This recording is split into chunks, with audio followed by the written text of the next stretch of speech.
everyone, welcome to my channel. Here on the Sheenapreneur channel, I share information about government contracting, veteran business content, and other business tips.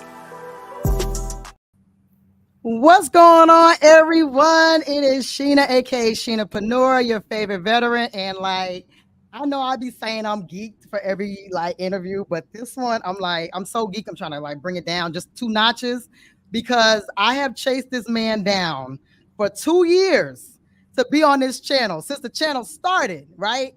Some of y'all have seen him when I did a little baby clip, okay, on the bus, and that thing went crazy. It went crazy just from a little clip of spontaneity, okay? So I know this is about to be so fire, and I'm so excited, and I'm so pleased to have Oliver Queen. Oh my God. Oh my God. I wish I had my little antics. This man is the man of government contracting, right? It's you don't even need to talk to nobody else. He is the man. I'm trying to convince him to do a course, to do the mentorship, to do a whole curriculum. He's giving me the face, but I don't care. One day you're going to do it. One day you're going to do it. And he has a beautiful, magnificent story. His come up story, how he got into what he's doing is just is spectacular. It's inspiring. It's beautiful. And I love it. And I'm so happy that he's here, if I didn't already say that. So Mr. Oliver, can you please just introduce yourself? Tell us about you, military. Of course, he's a veteran, but you know what I'm saying? He Navy, but we give him a pass. We give him a pass on this channel because we love all veterans. But yes, please introduce yourself and tell us what you do. All right. So I appreciate the humble introduction. To all the folks out there, just so you know, before I get into me, this is a fantastic resource in Sheenapreneur. This lady understands government contracting like no other, and she, has her own story to tell, which I'm pretty sure she's told you. But about me, I'm Oliver Queen. I'm ex-Navy, so I did 23 years active duty within the submarine force. Did 6 submarines. I was a submarine pilot. So I drove submarines around, specifically Virginia-class submarines for a while. And then I retired in 2015. And towards the latter part of my naval career, I got selected for a Navy and acquisition contracting officer's internship. And I got to cut my teeth in major system acquisitions at the Naval Air Systems Command in Pax River. So did that, got my contracting officer warrant. Normally what the Navy does with a situation like that, they'll let you go get this great training, this great experience, and then they'll mess it all up by sending you back out to sea, right? And screw it all up. And I'm pretty sure the Navy's not the only branch that does that. But for me, that's what the Navy wanted to do. They wanted to send me overseas to Djibouti, Africa, to go do contingency contracting, which was still would have been in contracting, but it's 24 months unaccompanied in Djibouti, Africa, and I didn't want that, or another department head tour on another ship. But as fate would have it, I got an opportunity to go be a contracting officer right up the street at the Navy Yard, working for Military Sea Lift Command, where I rose to the ranks there, was a deputy, and then retired from there in 2015. So, like most military folks, right, we start looking at about a year, 2 years out for what can we do next? Well, I didn't realize that I was sitting on a gold mine being a contracting officer. I wanted to go do what everybody else was doing. I wanted to be a program manager or some type of GS, whatever. So I started looking towards that trajectory because, most of us don't know any better. And I got, to look in, and I had an interview with Department of Transportation right up the street. And when I walked in, now mind you, I managed $1.7 billion What of a $3.6 billion organization. Wow. So I go there and I'm interviewing for a contracting officer position, right? Because I was in 2003, a lieutenant in the Navy, because I started out enlisted, started out as an E1, rose to E7, and then got commissioned through OCS in the latter part of my naval career. They saw my pay grade and said, well, you're a lieutenant, right? You start out as a GS9. Well, wait a minute. Why? That don't compute. It does not compute, right? It doesn't compute, but that's their logic. And then they looked at my resume. So literally, I'm in the interview for like an hour and 34 minutes. And by the time the interview ends, I go from a GS9 to they offer me a GS9 position till like 3 other folks came in. I think their senior procurement executive came in because they kept talking. Like folks kept coming in and out of the room, which was throwing me off too, because they were just leaving and coming back and leaving and coming back. And then it was, how about a GS-13's position? Okay. And then the last offer was a GS-14 step 5 position. Damn. Started like literally in an hour and 34 minutes. I went from being offered a GS-9 to a GS-14 step 5. And the job I'm doing, right, before I retired, is virtually almost at the SES level. Wow. Right? With the management, the budget management responsibilities I held. So I was like, no, thank you. And then that kind of turned me off from the GS position. So I still got to figure out what I got to do because I still got to retire, right? So then I started really engaging. I went to a function at the Army Navy Club. Those folks got me to thinking about, well, why don't you just be a contractor? And I was thinking about being a contractor elsewhere, but not a contractor doing contracting. So I didn't know that function really exists. And I was like, yeah, you can be an acquisition subject matter expert. Okay. So I started out doing that. So my first job at the Navy, literally August 31st of 2015 was my last day in the Navy and my first day in my civilian job. So as a GS or not a GS? No, as a contractor, right? I've never been a GS, right? So never been a government contractor or anything after I left the military. That was my last government connection. But pause right there. Wait, because I know you're about to get into the good stuff. Yeah. And we got to go back a little bit. Okay. Go back. We got to go back. So a couple of things, couple of housekeeping rules. When you get in here, make sure you hit a like on this video, okay, for one. And I got to give a couple of shout outs, and then we're going to get back to Olive because he's on a roll. And we're going to make sure we get all the details about his story because we got 2 hours with him and I'm going to use it up. Okay. So shout out to Naya. Thank you so much. Like, we getting love before the stream even started. So thank you so much, Naya. Really, really appreciate you. And thank you so much, FJ, for the love. Really, really appreciate it. Hope you can listen to the whole thing because, like I said, this man's story is beautiful. So you can learn a lot from his story and learn a lot from what he does every day, okay? Because he's the one that's red penning this stuff. So we need to listen to him. You know what I'm saying? Make sure y'all hit like. So let's see. Shanita said this is going to be a great one. I'm excited. And then I guess you got a fellow Navy person in here. Can you see the Bravo Zulu shipmate? Is that what y'all say? That's what we say. BZ shipmate. Appreciate you. I love it, but I'm hating a little bit. Don't hate. And then Regina, I'm okay. So she gave me her pronunciation of her name, and she gonna be mad. I'm so sorry, but hey, girl. And then Recreated Design says hello. So okay, I want to get back to your story. And we talked about how far we want to go, but let's run it back. So you look at some, especially us veterans. I think a lot of us. We got another one. Wait a minute, we got another one. Hey, shipmate, how you doing? So we have, when you look at veterans sometimes, especially the ones that retire and then, you end up doing quote unquote well, you don't really know for sure what their background is. And so when I met him, as who he is now. So I would never know what his background is because he's well educated. He speaks well. He's very personable, very nice person. No chip on his shoulder from what I can see. So I want you to share just a little bit of your background, like age 0. Okay, age 0. Okay, so for many of you, right, that don't know me, I'm from a place in Louisiana called Thibodaux, Louisiana. Really humble beginning, but shout out to Thibodaux because I am who I am because of where I come from. Come up in really humble beginnings, government housing, 2 parents trying to make it work. And, try to do the right thing by, being a good student, being a good son, and being a good brother and sibling to my family. But we didn't have much.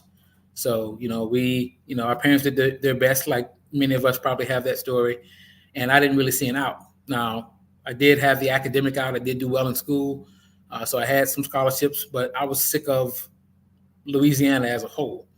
And the one thing that drove me from getting away from that is when you look around, well, at least me, when I looked around from my youth, I didn't see anybody's life that I wanted, right, for myself.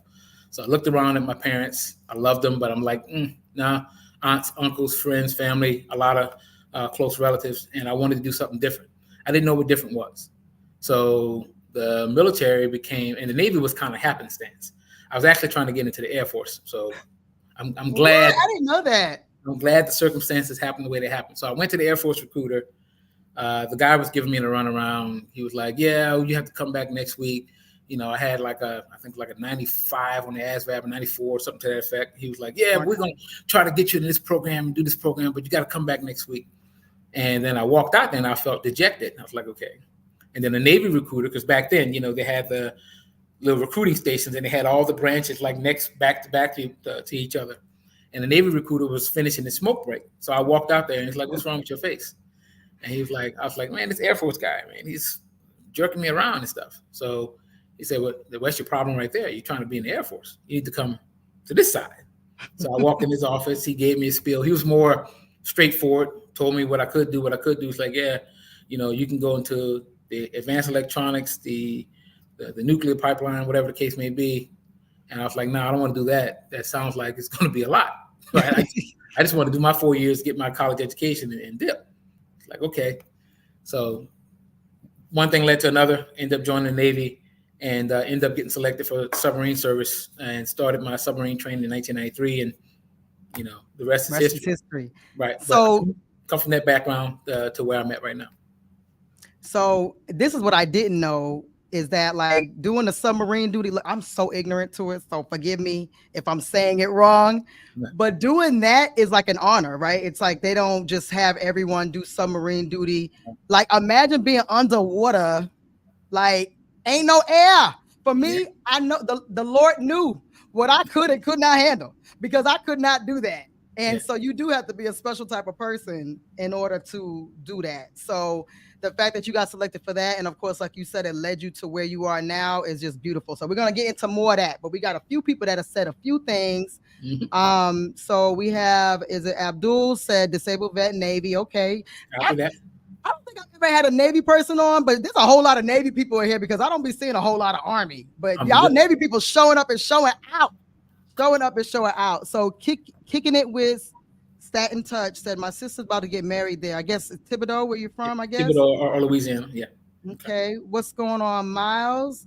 Copious Cat is also, I guess, a Navy person.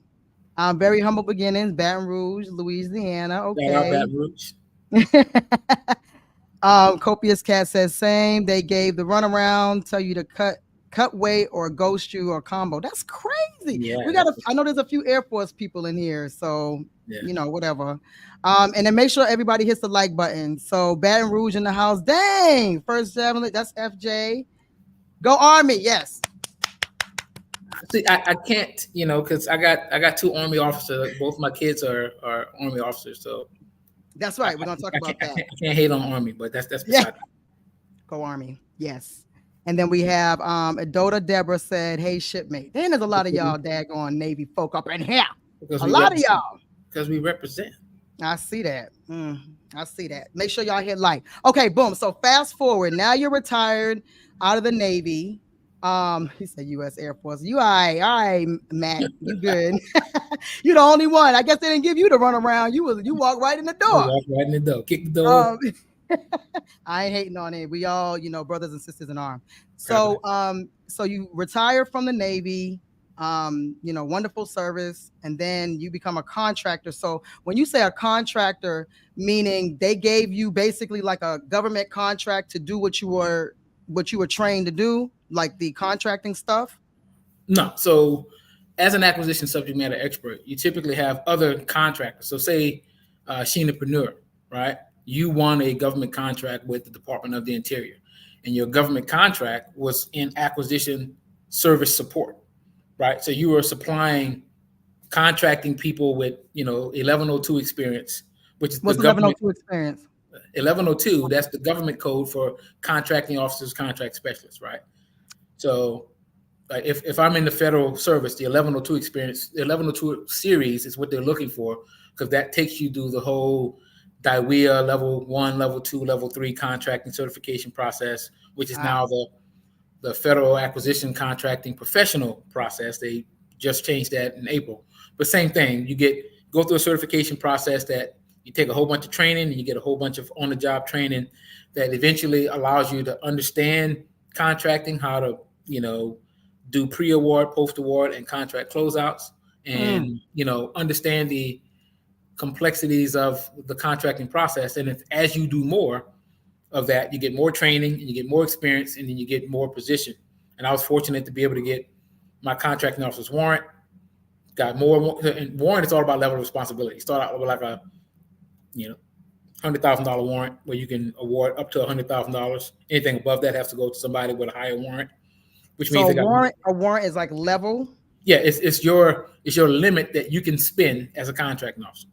So, that's important. Very important, right? Because you can't exceed your warrant, because that's something that it becomes an issue in audits and issue in contracting. So you got to make sure that you have the right warrant for the right contract value, and so on and so forth. But as I moved up, I went from 100,000 to $1 million to 5 million, and then unlimited.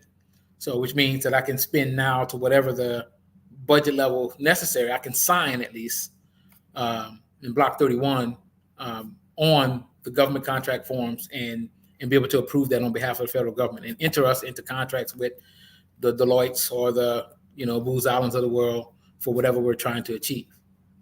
Okay, so this may be my ignorance, right? So if I can, at that time, because I know there's more stuff that you're doing something a little different now, but at that time, if you knew that I did a great job cleaning and you have an unlimited budget, so you could potentially put me on a contract if it was needed. Of course, we're going to do everything the legal way, but you knew me, you knew I did a great job cleaning, and you have an unlimited budget, could you put me on a contract, IDIQ for, whatever a limit would be? Like, how does that work for me as a humble business owner? Right. How could I come to you at that time and say, help me, please? Right. So as a contractor, as a subject matter expert, so my warrant level left when I left the federal government. So that's the disadvantage of becoming a contractor. So now I'm working as a W-2 employee to a Sheenapreneur, right, supporting Department of the Interior, right? So they hired us. They're paying us with the federal funds that flow through the Department of Interior to help their contracting officers, because I have experience. And typically, as a contractor, I have more experience than the federal people I'm supporting, which means that I'm kind of like a consultant to them to make sure, help them make decisions. So when they're signing their signature, he and she are signing it with confidence that they're doing the right thing, because someone with more experience that works for them is helping vet the decision that they're making. Now, I don't have signature authority at all. Now, back to your point, as a contractor, if you're doing good work, because I'm intimately involved in all contract actions up until the signature part. So I'm literally preparing all the documents or helping the documents be prepared, talking through the strategies, helping derive the strategies, and so on and so forth. And I set that at the table. And then I'm helping them, and this is all pre-award stuff. So post-award, if you already had the contract, like if you are already cleaning and you're doing a great job, I also work with the contracting officers representatives or the cores. And if the cores are doing their CPARs and making sure that your past performance is adequately captured, when we're going to recompete that contract, we'll make sure that your CPARs reflects the fact that you did a good job. So when you want to recompete for that, your past performance or your report card says that you did a great job, and that as long as you propose and meet the needs of the proposal for the recompete and your past performance, and you're the best bang for the buck again for the next go round, I can, make sure that that's understood, as it comes out to make the decision. Because what happens is there's a technical review, there's a panel that does the technical review, there's a panel that does the pricing review, and then the contracting officer gets both, and then he or she makes the decision based on the tech review. And being a contracting officer that's made those decisions and now supporting contracting officers that make those decisions, I'm able to write the rationale of why one thing makes sense over the other. And then the contracting officer makes not that I would try to favor or flavor it towards you, but if it makes rational sense, then it's going to make rational sense.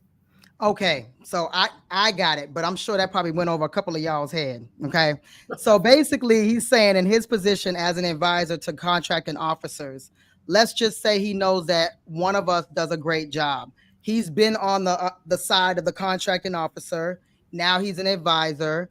So he can say, look, why are you not using her? You know, that type of thing. He can advocate in a sense within reason if my CPARS, which is your federal report card, and it shows that I'm the obvious choice, then he could advise, you know, to your what's the word I'm looking for? Benefit. Right. So that's what you can do now. Got you. Okay. So with that, have you ever had to do that? Yeah. So Or have you ever done that? yeah. So as a contracting professional, especially now supporting a myriad of agencies, my name is out there on FedBizOps, Federal Business Opportunities, which is a part of Damn. SAM.gov, Mm-hmm. right, and a myriad of other sites. So because I'm a point of contact on, you know, pre-award, post-award type action. So a lot of contractors like yourselves, they get my information for whatever agency, and they'll send me an email with their capability statement, cold calling me saying, hey, you know, if you guys are ever in need of janitorial services or facility services or whatever, please contact me. You know, here's my capability statement. Here's what we can do for you. Now, here's a great part about that strategy, because in my group that I teach, we have a group that myself and a friend of mine, Juan Deloney, we formed a while ago. He and I had served on a submarine together, and we used to have these kind of business talks a lot. And then when we went our separate ways and contracting became my thing and program management became his, or test and evaluation became his, we kind of formed a group that brought a lot of interested parties together, and we talk about contracting. And because I'm intimately involved in a lot of industry days that you guys may not know are coming, I can share that industry day information, the public stuff with you, right? Like the PowerPoint. And then if it's within your wheelhouse, you can decide to do it. And then we work with the folks within the Bronze Alliance to help them write the proposal, help them get that stuff together and talk about strategies to go after it. And we have a few folks there that have won contracts and that are in the proposal process right now to potentially win others for fiscal year 24. Got it. Okay. So you kind of led into like the next question of like, how do you help entrepreneurs? And when I tell you that this man will stop what he's doing, look, y'all not going to do that. Okay. Because you're not getting his phone number, because I'm not going to allow it. But he will stop what he's doing to help anybody. I mean, this is all the way truth. He is an advocate for entrepreneurs. You kind of alluded to that with the group that you just mentioned, but also, I mean, you're on panels, you're on boards, you're on a bunch of stuff. But now, you know, I know you have a lot of things that you're working on personally. So how do you help like entrepreneurs besides the group to, I guess, understand contracting? Or do you have anything specific, or is just like someone reaches out and you're like, bet, here's what you need to do? Right. So, and that's essentially it, right? So, you know, from Veterans Edge, I've been invited to speak to the masses, but you know my rationale for not wanting to do that. But I pull a lot of underrepresented companies to the side that are interested in government contracting, and we have our separate discussions. So for the 4 years, I think we've been going to Bronze Alliance, not Bronze Alliance, to Veterans Edge. We've, you know, I've talked to, I don't know, close to 50 different companies, some of the same companies every year. And I give them homework and I work with them throughout the year. Some people win, the ones that do the work, and some people, they don't want to do the work. They're not going to move forward, right? But the point is, I help people, what I call, see behind the curtain, because there's a lot of stuff that goes on within the acquisition process that the contractor doesn't know, right? Like, and we'll get into this because some of your questions are going to lead there, but I help them see, like, okay, so if you're going after a new contract, right? If it's a brand new contract, I'll help you understand what the government's actually trying to say, because I've written those things and I know what the thought process is for the contracting people and what they're trying to extract from the contractor. Contractors need to pay attention to detail, right? And a lot of times that is the Achilles heel to a lot of them. Everything that's in Section L. You already knew. Right? Section L. Section L is what the government is asking you. It's literally called instructions to the offerers. So we're telling you, look, we want you to do this. If it says Times New Roman 12 font, It needs to be in Times New Roman 12 font. If they say that this volume cannot exceed 15 pages, do not exceed 15 pages. If Lord. they say the question and answer period is going to end on the 20th of June, make sure all your questions are in before the 19th, because they're going to answer them on the 20th. So if yours is not in there and the government doesn't have enough time to respond to it, then they're just going to throw the answers out to the ones that have. And if your answer goes unanswered, then it may impact how you respond if no one else asked the question that you wanted to ask. Absolutely So right. that is what I try to help a lot of entrepreneurs do. And then because, I understand business as well, I also, because my thing is, right, everybody wants a $10 million contract until they get a $10 million contract. Listen, wait, pause right there. Listen, damn it. Y'all listen and listen good. Everybody's saying I'm only going after something of $1 million. You've never even managed $20, respectfully. Like, you have to be ready for $1 million problems. There's going to be a lot of things. There's going to be a lot of things maneuvering. And some people I know on here for a fact that they do products. But for those who are, and even products, because you got logistics with that, right? But when it comes to managing $1 million contract, what you think they're just going to drop the money in your lap and you're just going to be sitting at home chilling, writing the invoice? That's not it. I promise you that's not it. And I'm going to have him explain like a couple of things he's seen go down in a fiery blaze in a second after I do this little shout out. But I want someone to drop section L in the chat because I want y'all to remember this. They say to write it down when you, or type it in or something so you can remember. Y'all ask me, what am I supposed to pay attention to with federal contracts? What am I supposed to look at? He's telling you right now, section L. So drop section L in the chat. And y'all, there's a lot of y'all in here today. So please, please hit the like button. Okay, hit the like button. So we have the Nightway. Thank you so much. Section L. Thank you for this shit. Yes, yes, yes. Thank you guys for all those who have shared some love. I monetarily certainly appreciate it. And we have Q. Q is a long time supporter. Q been around for a long time, and he just won his first contract, and he's been executing flawlessly. So shout out to Q. Seen him in one of your vlogs, and now he's here. Amazing. Yay. Because he's the bomb. And like, I have people who are the bomb on my channel. I don't know about everybody else. And so make sure you keep dropping section L so it could be in your mind. Don't come to me. If you ask me what he said, I'm going to fight you through the phone. Okay. So section L. And then we have a question real quick because I want to get into like the juicy stuff too. So K Nick said, what can you do if you don't have past performance without CPARs? That's an outstanding question. Outstanding question. And I get that all the time. So thank you, K Nick. So I tell folks this way, right? A lot of us we're not born with a company attached to our name. We're born with our name, right? And typically we have to go through someone that already has a company who had to start the same way in order for us to get technical experience, right? And as we grow through that technical experience, we go from being a novice to now we're the manager of something within contracting or program management or whatever it is you're doing. We get that experience. That experience is, and then when you become a manager, you say, well, wait a minute, I can do this better on my own. And you decide to start ABC Inc., right? When you start ABC Inc. or KNIX Inc., right? You have to account for your company now being a part of you, not having its own past performance under KNIX Inc., but it has its past performance under your experience, right? So your experience in your resume essentially becomes the past performance of your company.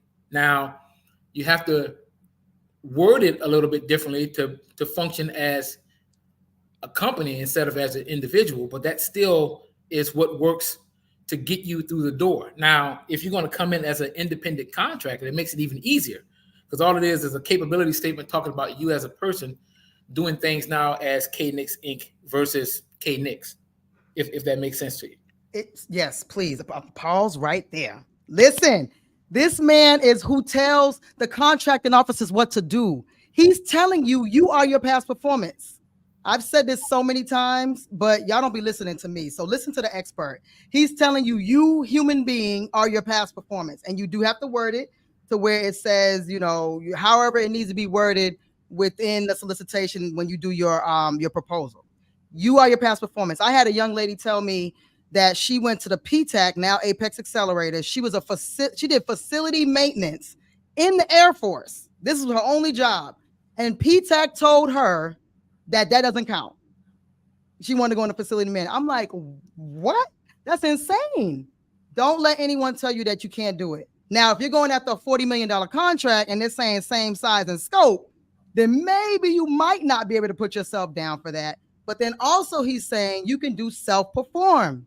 Like if you want to hire yourself as a contractor for a job, whatever it is, as an FTE, what is FTE is full-time employee, Full-time right? employee, yep. Full-time employee, yep.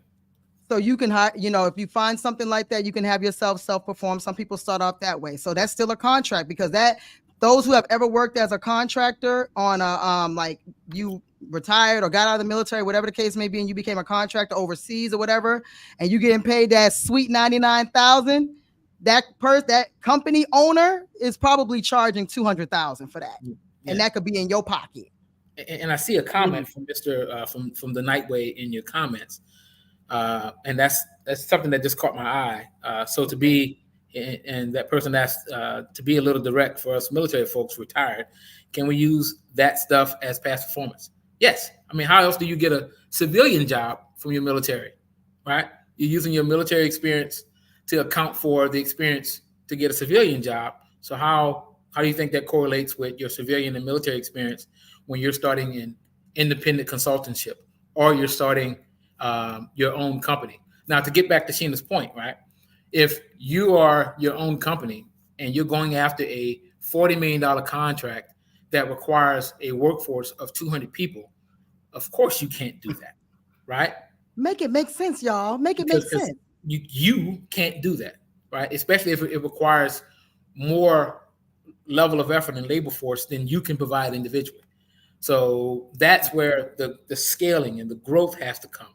But getting the initial contract and then scaling and scoping your way on up, that is something that you can potentially do.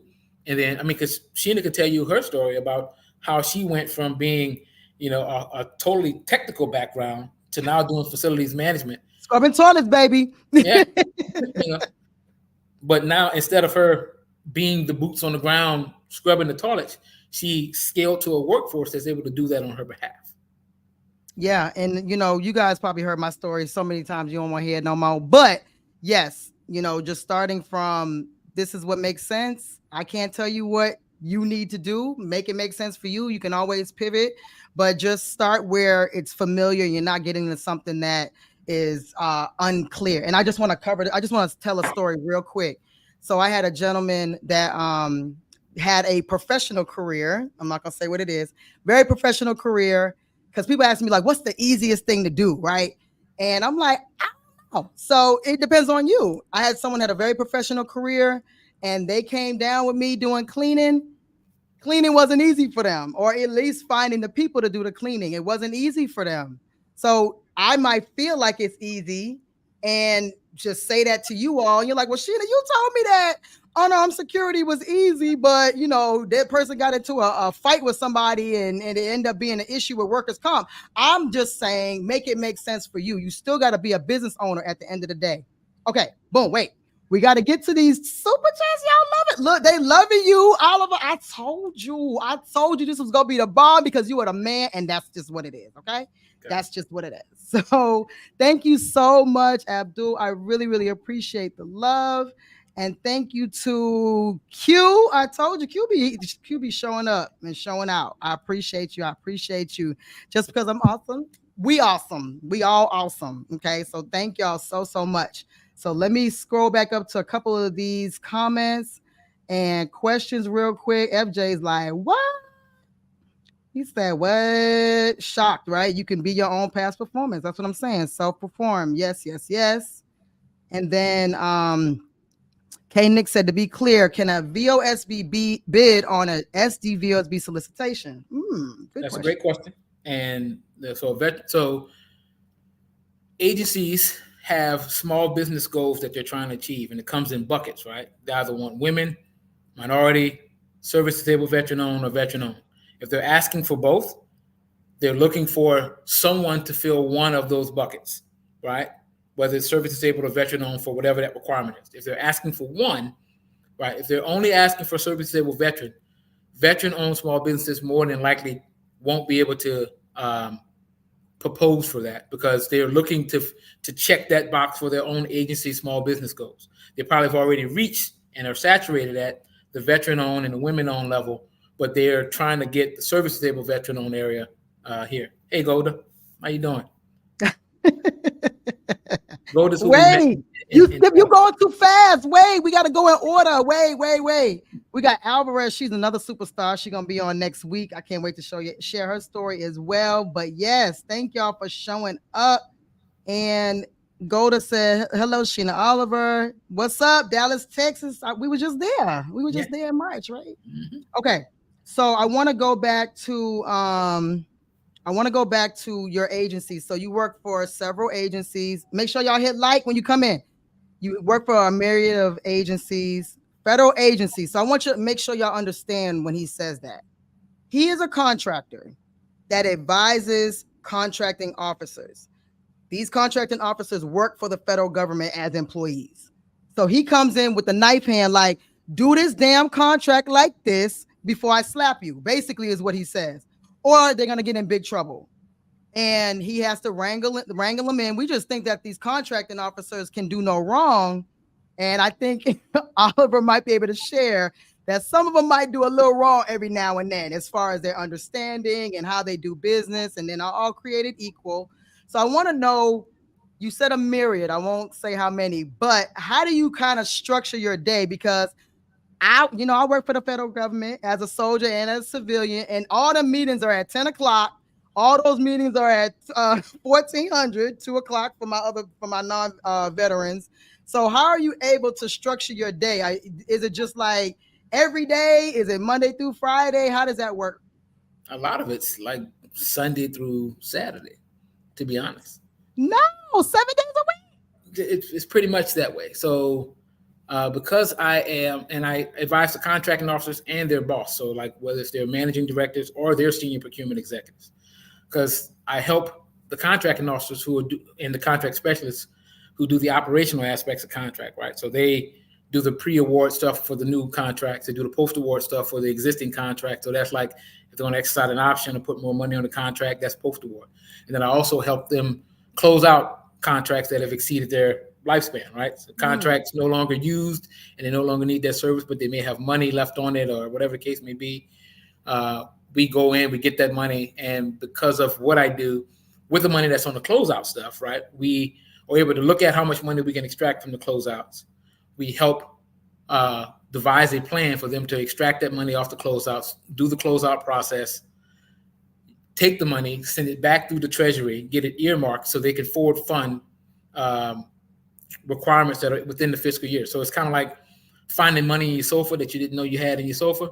And you got to use it though. And using it to budget for something that you were going to budget for, but it's money that you found in your SOFA. So if you have budget shortfalls or you need to plus up your reserves, that's what I also help them do, and to help the senior procurement executives prepare, looking at their forecast, because they forecast just like companies do, right? So if you look at your business perspectives, you're forecasting 1 year, 3 year, 5 years out. The federal government has to do the same thing. They have to look at how much money, what the mission set's going to be fiscal year. Right now, we're in fiscal year 27, looking at what we're going to spend, because the senior agency heads have to go to the Capitol Hill and they got to go and defend that budget to Congress. Congress is always looking to try to slash the budget, but say, hey, keep doing what you're doing, but slash the budget, right? Keep living where you're living and paying the mortgage, but we're going to take half the money that we're paying you, and you still got to pay your mortgage with the money that you're paying it with. And that's a real analogy, right? Right. So that's where the strategies of trying to find ways to be more creative, because sometimes government agencies, even the contracting officers, can't do all the contract workload that comes their way. So they hire other government agencies, like the Department of the Interior has the Acquisition Service Directorate, which coincidentally, it was my first job out of there. I work with them. We take on the load of other contracting shops that can't do their contracts, and they pay DOI a fee for doing that. So DOI gets money from other government agencies for doing their contract work for them. Yeah, it's a lot of cool stuff like that, right? So wait, okay. Right. Pause right there. So pause one because Alvarez, thank you so much for the super. Thank you, thank you, thank you, thank you. But then, so you're saying like the Department of the Army could potentially hire USDA. I mean, I don't know if that's a Department of if Interior. it, or Department of Interior to help them with their contracts. Yes. This is see, oh my goodness. See, I didn't even know that. So this is why I say to y'all, it's a people business. So that person can talk to that person because they're already working with those agencies. And it could be a non-related agency. It doesn't have to be Department of the Army, Department of the Navy, Department of the Air Force. It could be those and the USDA, which are not necessarily ever related. So you have to, that's the know, like, and trust. And once you get that relationship with a certain group of contracting officers or a specific contracting officer, whoop, there it is. You can automatically be, kind of introduced to another agency. Mm-hmm. Okay, I love it. I love it. Wait, so we got some questions. Mm-hmm. And you didn't get into how your day is structured yet, but that's okay. Not yet. Now I'm waiting on you to ask. Let's get some questions through, and then we're gonna get back to that. Okay, so Shanita said, what advice do you have for HubZone certified businesses? Same advice for any other business, right? Look for HubZone specific requirements.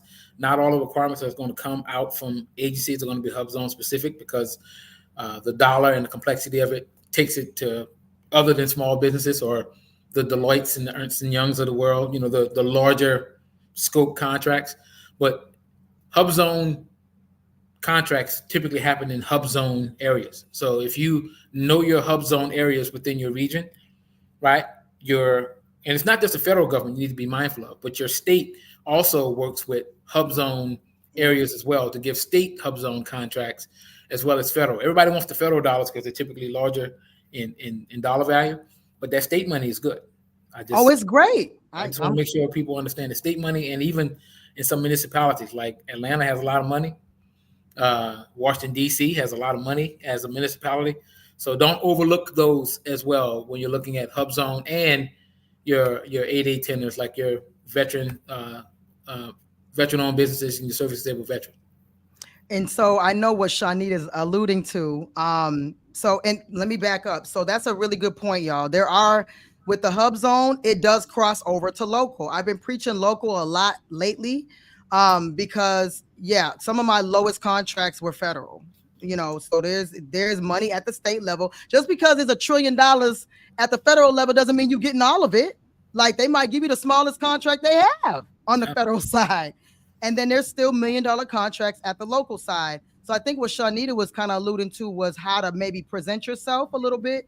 I would just give my advice and then you can piggyback on that, Oliver. But, being, going to companies that can't be HubZone certified and kind of waving your tail feather and trying to partner with larger companies. It doesn't have to be a large company, just a larger than you company to partner with them. I'll just say that, and you can add if you want. Okay. Yeah, I mean, I guess if you're going for HubZone, and there's a myriad of ways you can do this, right? There are companies out there that have a mentor-mentee partnership program that they do. So you can literally go to Deloitte, present your business case to Deloitte. They would adopt you as a mentee, and they would mentor you. Now, what does that mean? Deloitte can no longer get small business set-aside contracts. That doesn't mean Deloitte doesn't want residual cash flow from a small business set-aside, right? So Deloitte would say, okay, well, you can be the front since you're a small business, and you can do 51% of the work. We'll do the other 49, and you guys figure out how to leverage all the resources Deloitte has, even if it's human capital, and you do the administrative part on a multi-million-dollar contract for a small business. You're making money, you're getting past performance, you're working with a company that's not going to let you fail as your subcontractor. They're going to make money, you're going to make money, they're going to bring in resources, they're going to also teach you how that works so you can branch away. And then when you graduate the small business program and you become an other than small business or a large business, you can do the same thing for the next small business that comes behind you, and then the cycle continues. But that's how you would go after those contracts that may be out of your scope or that you feel that's out of your scope, you can partner with a larger business and have them mentor you and go through that process, and it works out fairly well most of the time. Thank you for that. I almost forgot about the mentor protege program. Mm-hmm. I know they have one through the SBA. DOD has one. There's several out there. You just have to find them. You have to find who you want to work with, because usually they have you find your own company. So that is fantastic advice. So let's get back to before I get to the next question. Well, this just one thing. He was a former CO, so you can go back and watch the replay. He explained that early on. But go back to your day to day, because it got to be hard wrangling in the cats, I'm sure, because Yeah. they're federal employees, so you know they don't act right. You know they don't. They don't. So my day typically starts out, I get up around 6:30. I do a Jeff Bezos technique. I putter around for about another 15 or 20 minutes, which means I just lay there and start meditating. Then I'll get up, stretch, go hit the gym, do the shower, and then the day starts. Probably at 0800, I'm checking emails because I got to see, because even when I log off at like 5:30, 6 o'clock, emails are still coming in. People are asking questions, or they want me to review stuff prior to it going to get signatures. So I'll check stuff out and I'll try to get that stuff out of the way. But then to Sheena's point, right, the meetings start. And a lot of times I'm in 4 and 5 meetings at the same time. Okay, right? pause right there. Yeah. I don't think y'all understand. Like, I've seen him in action. He has multiple. It's not funny because I sympathize, but it's just, it's amazing to see. Like, I know some of us, I hate meetings. Everybody knows I hate meetings, but I've never seen somebody with like 3 laptops doing 5 meetings at once. Like, that's on with a phone on speaker, 2 phones on speaker, 3 laptops. Like, he talk about getting to the bag. I don't want to hear nobody ever complaining. This man will do 5 meetings at once and is in tune. Like, oh, what? Boop, answering the question. I was like, this is amazing to watch. So, like, he do meetings. If people say that I have meetings all day, because I'm one of those people who says that, and I hate it, but I just shut up. After I saw him in action with his meetings, it is spectacular to watch. So go ahead. Yeah. So do the meetings. So most of my day is helping the contracting officers or the acquisition professionals that I support is spent strategizing on how the requirement that we're working on should be worked. And then we, in tandem, either I'm working on the acquisition product, right? So I'm rewriting or writing the acquisition strategy plan. If we're in pre-award, we're helping them write the source selection plan of how we're going to decide on how we're going to choose the winner. Or if we're at that end stage of the source selection process, I'm helping them write the award decision and the business clearance memorandum, which all those things memorialize our rationale of what it took to take this thing from an idea to now we have an awardee that's going to give us a service or a product or both. And all that stuff is necessary because it creates the acquisition file that we need, just in case some company is not okay with the decision that we made and they decide to protest. And then the Government Accountability Office, GAO, they come down and then they take everything along with that rationale and they look at all the stuff we did and they examine our steps step by step to see if we done everything like we said we would. If our section L, right, the thing I'm telling you guys to pay attention to, if we said we were going to accept something one way and we didn't, and we evaluated it another way, then that's going to be a leg up for whoever is complaining about it or protesting about it. But if we did everything by section L and we evaluated everybody by section M, that's another section you need to pay attention to. Drop section M in the chat. Drop section M in the chat. Right. So section M is also the main section. Well, section L, section M, and then section C, Charlie. Section C is actually the scope of work or the performance work statement. That's where the task or the stuff that we're trying to buy. If we're buying laptops, we're going to have what we want, and all the technical specifications are going to be in section C, and then section CLM. Right. So CLM. So pay attention to those sections. But again, GAO, they're going to evaluate us if we did everything right. They're going Who's to GAO? I'm sorry. The Government Accountability Office. Okay, you did say that. So they are one step lower than the Court of Federal Claims or Federal Appeals, right? The Federal Appeals Court. So if you know how if you go to court in your district and you don't like it, you can appeal to the the circuit court or some higher court. High court, yeah. The circuit, the Court of Federal Claims, they are the higher court than GAO that it could be appealed to. So let me ask, Yep. does every federal agency have an Oliver, or do some of them just kind of wing it and don't have an advisor? Well, they have their versions of Oliver. They don't have me. ain't but one. I know that. This I know. Right. Let me rephrase the question greatly. Do they all have a so if I just become like the most educated contracting professional and I get all my certs, I could go apply and do what you do and try to get hired on as a contractor for. So every single agency has a contract advisor. Every single agency now, because the government is so slow at times. Oh yeah. Right? And we saw that during COVID, how they struggled to get video conferencing to maintain the continuity of getting the contracts and stuff out because they were so accustomed to people coming in and doing it in person.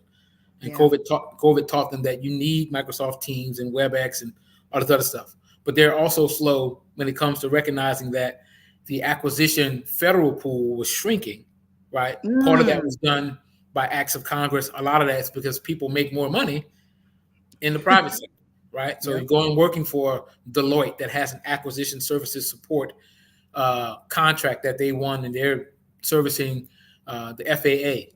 And the FAA, instead of you making $120,000 a year as a Fed, you're making $160,000 as a contractor, but you're working for the Fed, doing all the work, but you're making $40,000 more. I'll take it.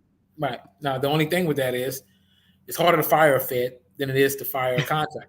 But it's easier to get rehired as a contractor if your firing was, of course, unjust and, so it's easy to get rehired and go potentially make more money at another company that has a higher dollar threshold. So that's the gambit of some people want to do the federal agency route because they got retirement benefits that can go with that, but that's neither here nor there. The whole point is, with the federal government, acquisition service support. So if you don't already have that as something that you're looking for as a business model, acquisition service support, program management service support, financial management service support. Wow. All those things are services that the government is willing to pay for. And then you as a company need to figure out, okay, what is the standard going rate for a CPA that's going to do my financial management, or a contract specialist with 8 years of experience that the government is needing for this requirement, right? And then you figure out how to burden that rate, which means how much can I make off of this person doing my work, my G&A, their healthcare costs, your profit, all that stuff factored in. So the $100 an hour that you're paying the person that's working for you, you're probably going to charge the government $180 or $190, right? And you make $90 for every butt you put in seat and for every hour that person works. So, and then with that money, it becomes a function of a multiplicative, right? One job times 2 jobs times 10 jobs doing the same thing. That $90 off of each person goes a long, long, long way to building your company and expanding your brand throughout the country using federal contracts, or any contract for that matter, as a mechanism to do so. So you don't have to do the work yourself. If you get someone who's qualified, you put their butt in the seat. That's how people build businesses. Obviously, you can't scale if you're doing every single aspect of the business yourself. You need help. We all know that. So you get to a point where you're like, okay, look, I can't manage this part anymore. So now I'm going to hire. And so you just find the qualified people. Oliver's going to be too expensive for y'all. But I'm just saying, like, you find the qualified people who went through the training. They got the training in the military, usually, because most people don't even know about it to get trained for it. And then you get those people and put their butts in the seats. So we got a lot of questions. Oliver said he worked, it's one of those things where, a lot of people are like, oh, 9 to 5. I don't want to do a 9 to 5. I want to be a business owner. And then you end up working 25/8. But does the money match the effort? So I know y'all see what it says scrolling at the bottom. Okay. So we need to know a little bit. I know you got a lot of investments that you did and you super smart and you've done a bunch of stuff. Right. But can you just give us one example of how much you charge the government to do what you do? Just one real number. So right now, on average, I think my hourly rate is around 245, 250. So that's what, $250 yeah, an hour. And then you multiply that times the number of agencies, which is double digits, times 1912 hours per year. And then that is my current gross. And because I do all the work on my own right now, it's a 90-10 split. So for what that means is 90% of the money that I make, I keep, and 10% is for the business sake. So because I don't have a lot of overhead, because I don't have to pay employees and stuff like that, I'll get a virtual executive assistant every now and again. Of course, I got my own CPA, my legal team. I have my bookkeeper. That's about it as far as the business. Of course, other business expenses like, the cleanup crew and that kind of stuff. But most often it's just the 90-10 split of what I make versus what I keep. I'm not gonna let you get away that easy though. I need just one. Just give me one number of how much you charging per year for one agency. Just Uh, one. How much uh, you get per year for that one age? Just give me one. Just give me one. so right now I'm at like for one agency, it's like 1.1. 1.1 million for one agency. And I got I'm in double the digits. wrong line of business, y'all. I'm scrubbing toilets. You hear me? Yeah, so it's working out pretty good. Look, somebody had put, I didn't even get down there. They were like wealthy. They put a dot in between each one. He said for just one agency. Just And you one. can rewind of all the, he said it's in the double digits. Pick a number. He gave you how many hours. And he said 1.1 million for one agency. He's a consultant. He's telling them this is what the hell you need to do. Okay. Besides being in 5 meetings, he ain't scrubbing no toilet. He ain't pushing no broom. Like, and from humble beginnings. That's why I really, really wanted him to share, because it's like, hey, I didn't even know my life was going to go this path. It Right, just yeah. happened to happen. And I followed the path. And I'm like, okay, it looked good over there. And you also shared with me before that when you first, before COVID, you were like kind of going, you were doing a lot of traveling, right? And then Yeah. it ended up being where you didn't have to do that no more. Yeah, it was a blessing in disguise. COVID, I'm trying to do what I'm doing now. I'm trying to grow myself, but I'm doing it manually. So I'm literally, traversing in from Chantilly, Virginia into DC. It's an hour and 20 minutes, even if I catch the bus or the metro. And then when I get to DC, I'm trying to manage 2 clients, within an 8-hour, 8.5-hour day, only to get back to make it to the bus or the metro, to get back on it, to go back an hour and 20 minutes back the opposite direction, to get home, to, take care of the family and do all this other stuff like that. That stuff was for the birds, right? For the birds. And then COVID happened, and it was just amazing. Actually, the backtrack, right? So 2015, I retired. I was working as a W-2. So I'm just a regular full-time employee working for, a company out in Bethesda. They had an acquisition services support contract with Department of Interior. I was one of their acquisition subject matter experts. So I went there, did the same stuff I'm doing, but it's one job, one W-2, one check, right? And I'm making $185,000 an hour, $185,000 a year, and it was great, right? I'm like, yeah, that's good. It's good money plus my retirement as an officer, so good little money, right? And Wait, don't do that. Don't do us, okay? Don't do us. Good little money, little razzle dazzle. It was good. I love it. Yeah, it was good because at the time, I'm in my mind, I'm thinking I'm doing it, right?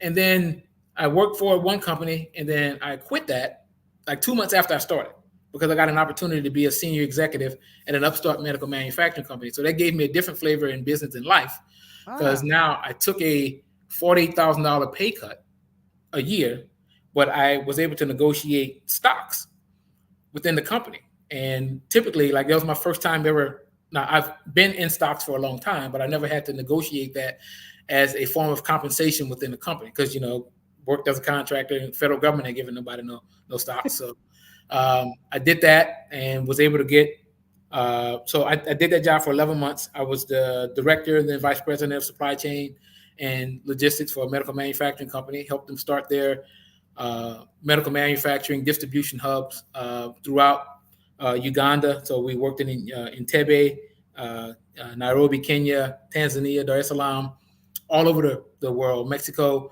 to get their distribution for the portable medical sterilizer up and running. So I was able to do that. But then the company started taking a different trajectory. And when I cashed out after 11 months, I was able to capture, like, with my severance, which I got a chance to negotiate my severance, which was 2 times my salary. So that was, 280,000. And then my stocks cashed out to almost 900,000. So I walked away with about 1.2 after 11 months. So that was good. And I came back to the federal government, and I was a site lead for other contractors on a contract. So I'm managing other contractors on the contract while doing the contracting stuff myself, but I'm the senior guy on the contract. And I got a chance to look at what the government was being charged, because typically they keep those contracts away from us. They don't want contractors that are working on contracts to see what they're making, right? So it came across my desk for some reason, and I saw it, and they were charging them almost $200, $210 an hour, but paying me like $120 an hour. And I said, wait a minute. Yeah. So at that point, I started thinking about starting my own business. That started. And in 2018, I got an opportunity to leave a company I was working for. And they wanted to keep me. The new company wanted to keep me because they get first right of refusal. So they get to come on and look at who's on board and say, hey, we want to keep you, and make offers. And I asked them, I was like, the only way that I can stay on is if I can come on as an independent contractor. Ooh. And they told me yes.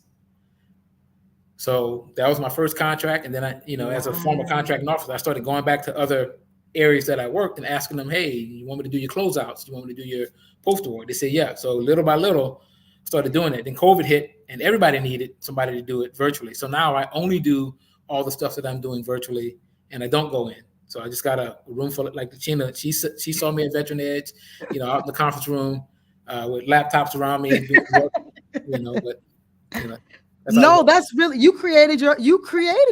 Yeah, created the money. You created it. That is really, really awesome. I guess I didn't get that full detail. So that's like, he told him, look, there's the only way you're going to keep me. You got to love me if you're going to keep me. And then went back to some of the people that he worked with or for before, and asked the same thing. And they're like, oh yeah, I know your work. Absolutely. We're willing to do it because we want the best. So there's a lot of people in this video. Okay. So make sure y'all hit like. You guys must love what he's talking about. I'm loving it. I'm like so geeked right now. Mm-hmm. So Alvarez, of course, she gonna hit you up. So be ready for that's my homie right there. She always like, hey, what's going on? I need to talk to them. Okay, so Ice Cream said, what are the correct answers for reps and certs regarding covered communications? The main thing for that is to make sure that you are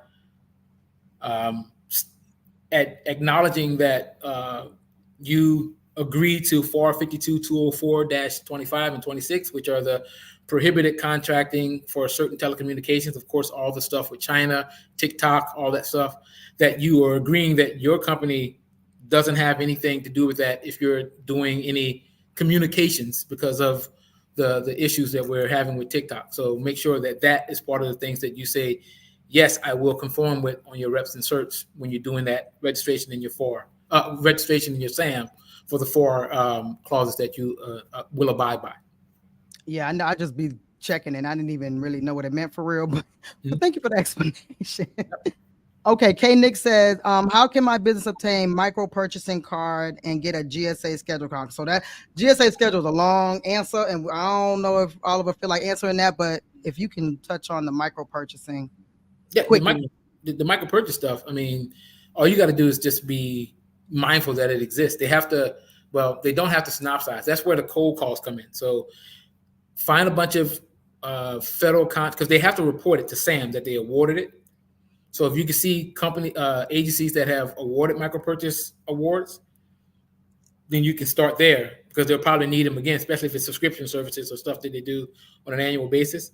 And then you can just, whoever that point of contact is, you reach out with your capability statement, just like your business card at a conference. Hey, my name is so-and-so. Give them the elevator pitch in your email, and then keep your name fresh in their head. So when they do want to do a micro purchase, they don't have to go through all the rigmarole, because it's such a small purchase that you will start getting the $30,000, the $20,000, and the $10,000 things. And then hopefully once your business expands, Now you'll be getting this simplified acquisition threshold stuff under 250,000. So it manifests itself like that.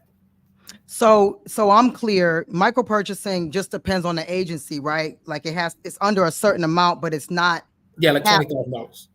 20,000. Okay, Yeah, micro so purchase is stuff that they can swipe with the credit card with, because they have a credit card holder and stuff that they can swipe with that. got it. So GSA schedule.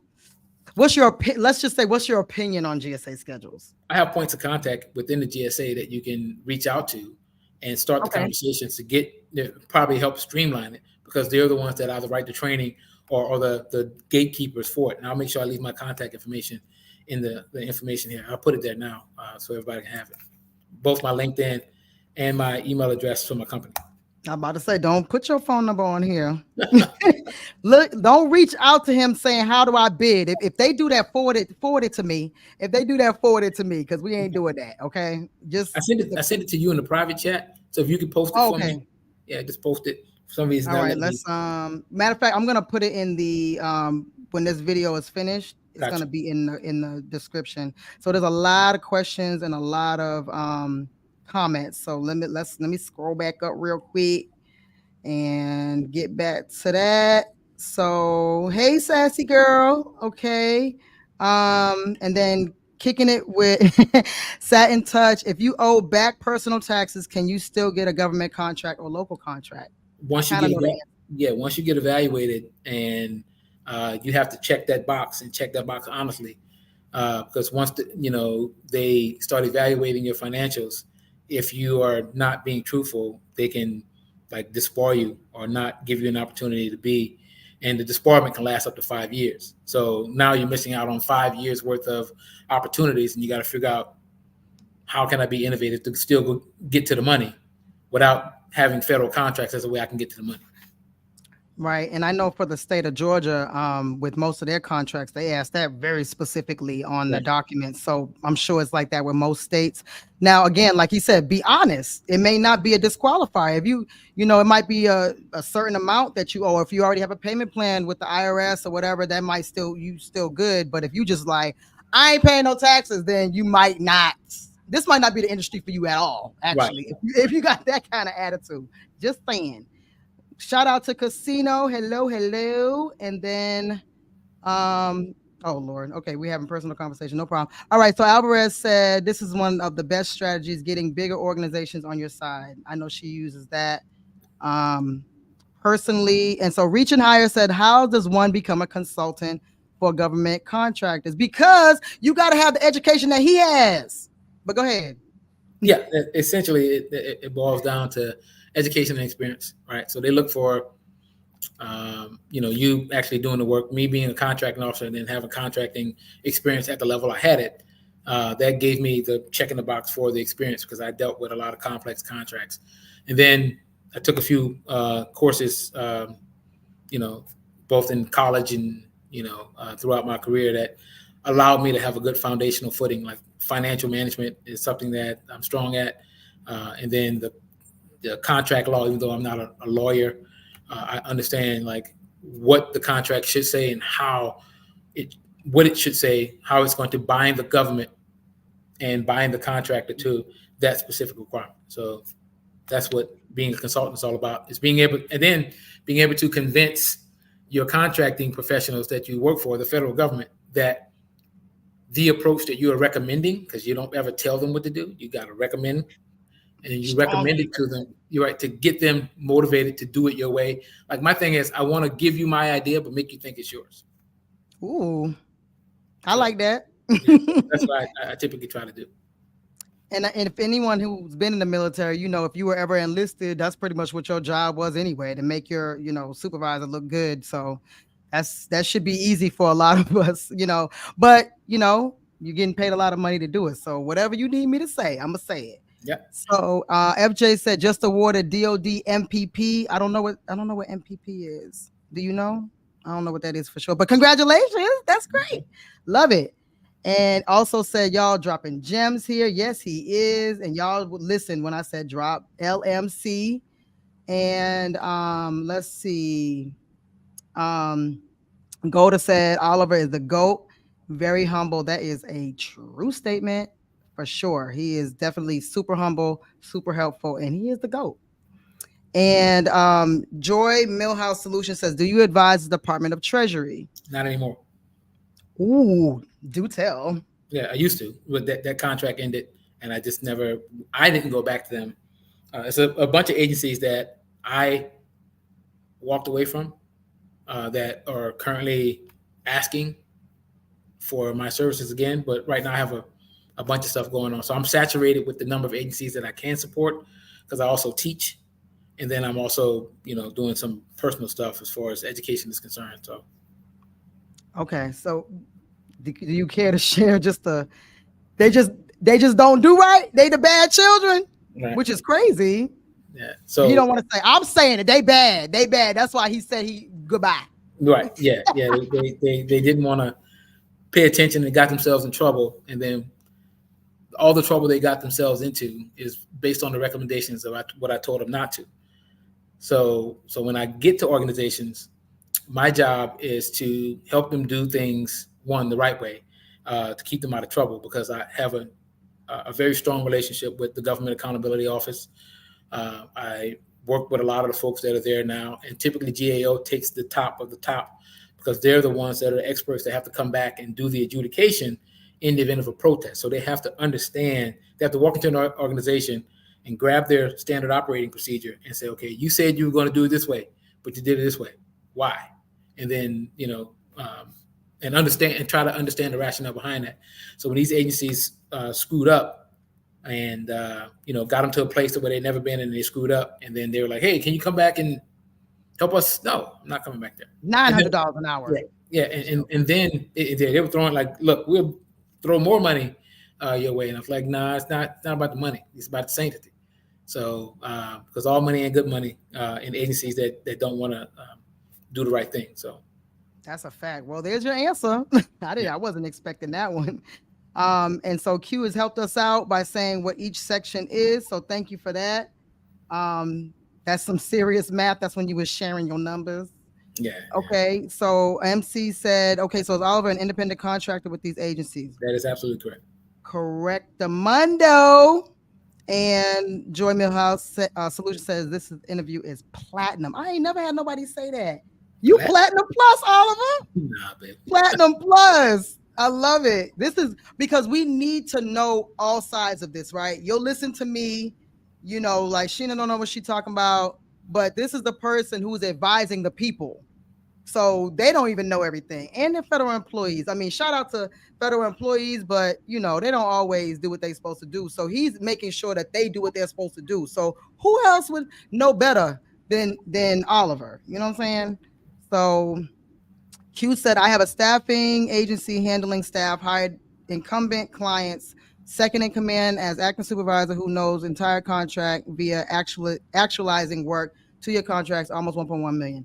I remember when you was going through it. Mm-hmm. Congratulations. I love to hear it. I love to hear it. Okay. Yeah, they did your math. They did your math a little bit. So Q's sharing that's in Massachusetts. That's where I'm from, if y'all didn't know. Yes, she is. And also that you're in control of your time. And so let's see. Another question. C. Emmanuel said, I am in staffing HR. Is it okay to say that you can hire the person? I have 20 years of experience as an HR recruiter, or is it better to have the person named in the contract that will do the work? Basically, like, can you say I plan to hire someone, or do you have to have the name first? Yeah. So depending on if that's a key personnel or not, right? So if they're key personnel, they have to be named, and you have to have letters of intent or letters of engagement with those people as part of your proposal. Say, yep, I'm going to bring Sheena in. She's going to be, whatever the position is going to be, and she has to sign that letter of intent and saying that in the event you win the contract, Sheena's going to come on with her experience, right? What typically happens is Sheena's going to not wait for the government to award that, right? But so you have to go out and scramble to find a Sheena-like person to have the same criteria and somewhat similar background to make the government happy. Say, we're not going to bring in Sheena, but here's Sheena Light, right? And then Sheena Light comes in. Sheena Jr. Yeah, Sheena Jr. comes in and does a bang-up job for you and still, give the government confidence that that person can help make the contract run smoothly. Okay, so it's not a death sentence if that person, because I would just say, from my opinion, sometimes these contracts are not awarded fast. And so you might have had Sheena, and Sheena's like, I gotta feed my family, I gotta go on to something else. So it's 6 months, 8 months later. So they have to understand, from what I'm hearing you say, they have to understand that you would have to get someone else that's qualified. Even though I had, they had me on the as the resume in the proposal, it's okay if you find someone else that's qualified. Correct. Okay, just making sure. So what is it? Mommy 2, they usually pay the staff half of what they charge. That's very true. Typically the way it works. Yep, that's typically the way it works. And thank you, Q, again. All right, dropping the love. I love it. FJ said, great work. And then we have Queendom Boss said, if I submit a bid, do you recommend I follow up? If so, how long should I wait to do so? Okay, absolutely. You follow up. So the question becomes, let's say the proposal closed on the 15th of June, right? So it closes this Saturday, right? You would wait maybe until end of July before you ask them when the anticipated award date is going to be. Or if that's a question they've already answered in the solicitation itself, they told you they anticipate award by a certain date. If that date came and went, then you need to be asking, or you need to be looking on Federal Business Opportunity, or if it's a GSA schedule or NASA SOUP schedule event, then you need to be looking on those vehicles to see if they've already posted the award notice, letting you know who they awarded to and for the amount they awarded it to. And then you can ask for a feedback or debriefing, and that always helps to figure out what can you do better the next time, or if they did things not according with Section L or Section M, and you could potentially protest and have your wrongs righted. Yes. And so, some of these people are not, they weren't around for FBO. So we're going to keep it at sam.gov, because they were like, where's FBO? It's basically SAM, y'all. It's sam.gov. I want to share a story as well as far as following up. I always say follow up, but one of my students, she followed up because someone else won, and they, the agency said it was going to be the lowest bidder. I think this might actually been a local contract, but still, nonetheless, always follow up. And she followed up like, hey, this person bid higher than me. You said it was going to be the lowest bidder. I was, lower than that. What's up? They had never received her submission. It went to their spam. So her and like 2 others or something like that went to the contracting officer's spam, and only that one person made it through the submission of the proposal. So if for nothing else, you need to say, hey, did you receive my submission? If it's an email submission, or even none, always follow up, always check in, make sure that it's been received. You have to have some sort of receipt, if it's a hand delivery, whatever, that they actually received it. So I just wanted to share that real quick. And so they already found you on LinkedIn. I didn't even have to post it. They found you. And so Alvarez says, go to the Freedom of Information office and ask for the list. Yeah, and she's probably talking about the list of awards under the micro purchase threshold. Ah, that's a good tip. Okay, that's helpful. And then we have, she already found you on LinkedIn. Okay. So already making payments. Good. So we talked about, can you say what a P card is? It's a credit card, right? Purchase card. That's all it is. Yeah, the purchase card. Government purchase card. That's what we use for the micro purchase threshold, more than likely. Got it. Okay. So next question from Victory Investor. Hi, and thank you. Wanted to know, can we have 1099 on our contracts, or does it need to be at least a percentage to have the FTEs in local contracts? No, you can, like a lot of the acquisition services contracts right now, some of them are only 1099, or some of them are hybrids, where they want you to help. If the federal government or the DOD, if they want to bring in full-time equivalents to both of their federal staff, then that's something that you're going to do. But typically, the agency is going to be hiring that internally through their own HR staff. So more than likely, you're going to be bringing in W-2s or 1099s. Okay, got it. All right, there go the answer. Platinum Plus, Oliver. Platinum Plus. Okay, so MC says, does the government work with, I guess IC is independent contractors on other positions within these agencies? I think I understand the question. Basically, I think you kind of answered that, like independent contractors, however they can be worked in, right?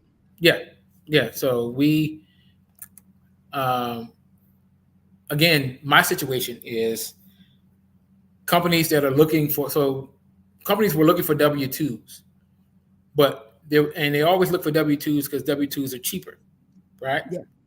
And what I'm doing at most of the agencies I'm supporting is I'm supporting the work of 2 to 3 FTEs or W-2s with the price that they're paying me, because I can do the work and I understand the, contracts at a decent level, that I can Excellent. solve complex problems without a lot of rework and a lot of oversight. So that's how I'm able to be connected at the hip to the contracting officer, even at the capacity to where I'm directing as a contractor their contract specialists on actions they need to be doing, and their work that goes up to the contracting officer is reviewed through me before it touches the contracting officer's desk.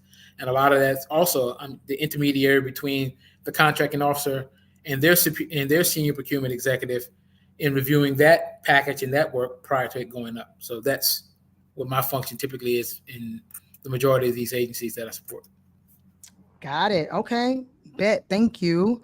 Boom. The class is Sheenapreneur.com. Just go ahead. Go ahead and get the class. Yes. Kim Turner said, this is amazing. I'm driving and can't take notes. Yes, this is live and it's gonna be posted immediately after we end. Is it JC or Jay said I was at Gov Acquisitions conference yesterday in Champaign. Thank you. I appreciate the love. See if I can have several people if they have the time, letter of intent signed by blah, blah, blah, blah. Okay, I'm not understanding that question, so I'm gonna slide past that. Joy Millhouse Solution says, why do CEOs take so long after the due date to post the award details? Because they do what they want. No.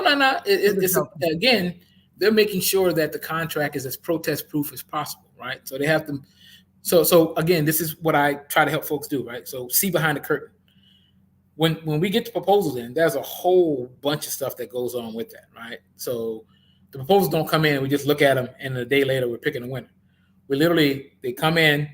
There's typically 3, 4, 5 volumes, depending on what we told you, what we wanted in Section L, and then they come through the contracting team first, and then because we don't want the technical team, the people who are the experts at the requirement itself.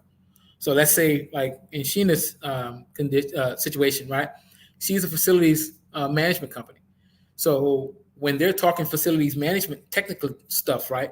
There's a lot of stuff that me as a contracting professional, I don't understand the ins and outs of what the frequency and the different periodicities of things that are supposed to occur. She does, right? And then the people that wrote the requirement are. So they're looking at that. But I have to make sure that they're looking at the requirement itself and evaluating it technically and not swayed by price. So I have to make sure before I send them that volume that it's sanitized and doesn't have any pricing information in it. They get it. We brief on the source selection plan. I reiterate, this is what we say we're going to evaluate on. This is what we need to be looking at. Don't look at anything else. So it's kind of like being sequestered, right? Don't look at any other facts except for the facts that are presented. And then while they're doing that, my contracting team and I, we're looking at the price. And we're crunching the numbers to see even if you didn't tell us what your profit margin was, we're reverse engineering the numbers to get to that point. So again, when the technical team is done and the pricing team is done, those things come to me. I evaluate them. I start writing the award decision memo or the business clearance memorandum. I'll write those things out, present that to the contracting officer. He or she will go, I like this. Maybe we should change this. Why did we say this? We'll make those changes, make this final decision, and then go on about our business. Or if we want to ask for FPRs or final proposal revisions, formerly known as best and finals, we'll come back to the contractors, right? And we'll say, hey, send us your best and final. So now if you had a little extra wiggle room in your proposal, you send us your best and final, and we'll evaluate you guys, rewrite the technical evaluation summary, the pricing evaluation summary, rewrite the award decision memorandum, the business clearance memorandum, and then make the decision. So that's what takes so long. And a lot of times it has to go through the contracting officer, maybe one level above the contracting officer, and legal to get their review on it Yeah. prior to it being released back to the contracting officer for signature before it goes out. So that's to answer your question, Joy. Sorry it took so long for that. No, that's great because, and I want to actually add something, so I don't care. Yeah. So best and final, I've had that multiple times, but there was this one particular time where they sent back every contractor's price. Is that wrong? Is that illegal? Is that crazy? They sent, what do you mean sent it back? So like this particular one was for landscaping. So we submitted our proposal for the landscaping project. I'm just going to use round numbers. Let's just say it was $100,000, right? Mm-hmm. So we bid $100,000, sending our proposal, but then like the next day, or it might even been the same day after everyone submitted their numbers, the contracting officer sent back like a spreadsheet with everyone's numbers, right, and said, what do you want to do best and final? So I'm seeing that, I bid 100,000, for example, someone else bid 30,000. So when you do your best and final as someone who's really trying to win, if you don't care and you're just trying to win, I'll say, well, shoot, the lowest person was 30,000. I'm going to go 29,000, even though that's a stupid thing to do. But is it crazy that the agency sent back or sent to every contractor all the numbers? Yeah, they're not supposed to have spillage. It's just like, from your previous life, right? You're dealing with classified information, that kind of stuff. That's because a lot of the pricing information is proprietary, because you can derive a lot of stuff from that, like what the profit margin is and that kind of stuff. And if they did that, then that should not have happened. I should have protested. Yeah, you could have, if your especially if your information your pricing information was proprietary in nature. So that's lost in the wind. So I'll just let that one go. So let me knock a few of these questions, a few of these comments. And I want to get into the other questions that I had. So let's see. Emmanuel, is it recommended to submit a bid if the CO shared it's in protest? No. So typically, it's two ways this is going to work, right? If we get to a point in the solicitation process to where we are not going to get enough offerers, or the offers start coming in and it starts to look like a problem before the closing date, we can cancel that solicitation to get out of any legal trouble. And you might be upset because you spent all this money and time building a proposal that's not going to get looked at. But if it goes through the whole solicitation process and we award to somebody, right, and it's in protest because someone felt like they were done unjustly, you don't submit a proposal until the government asks you to submit a proposal. Yeah, because I was kind of, so I have never seen where it wasn't closed and you somehow caught wind that it was in protest. I never seen it before it was closed. It was always closed. It's in protest. Yeah. So I think, see, Emmanuel, unless we're misunderstanding your question, you wouldn't know that it's in protest typically until it's already closed. And by then you can't submit anyway. Right. So I hope that answers your question. And so is it I Move Freight? Okay, I like that name. Does state and local fall under the Prompt Payment Act? I'm gonna go ahead and say no. Well, they have some version of it. So you know how the federal government creates it, the omnibus for all 50 states, and then the states can adopt whatever portions of that as long as it doesn't. So the states have their own version, which can be more restrictive based on the state. But most states do have a Prompt Payment Act process, net 15, net 30, that type of stuff as far as prompt payment is concerned. Okay, that's helpful. So you're getting a lot of kudos. Broke it all the way down. Thank you. So I'm gonna tell my kids this brother wrote this part. Look, take a picture of him. Take a picture of him. When the FAR comes up in the dictionary, you're gonna see Oliver, because he was able to read those things off the top of his head, and I just cannot. This is a great question. I'm so glad you asked. C. Emmanuel, does the CO frown upon contractors using AI? So since you in it, before you answer, this is all new, right? We just kind of got introduced to ChatGPT and Gemini and all the other things. And I've heard, just Sheena, I've heard that it's becoming a problem. And you can usually tell, but sometimes it's to help you, start a proposal or start with a technical proposal. So since you are on the inside, please share. Yes. So using AI is not the problem. It's allowing AI to be the de facto decision, because people use AI and they don't use their own mind and their own eyes, right? That becomes the problem. And that's where, when we get into the mistakes that contractors make, AI is not perfect. It literally tells you that in Gemini. It tells you that in ChatGPT, that none of this stuff that we give you can be considered as 100% truth.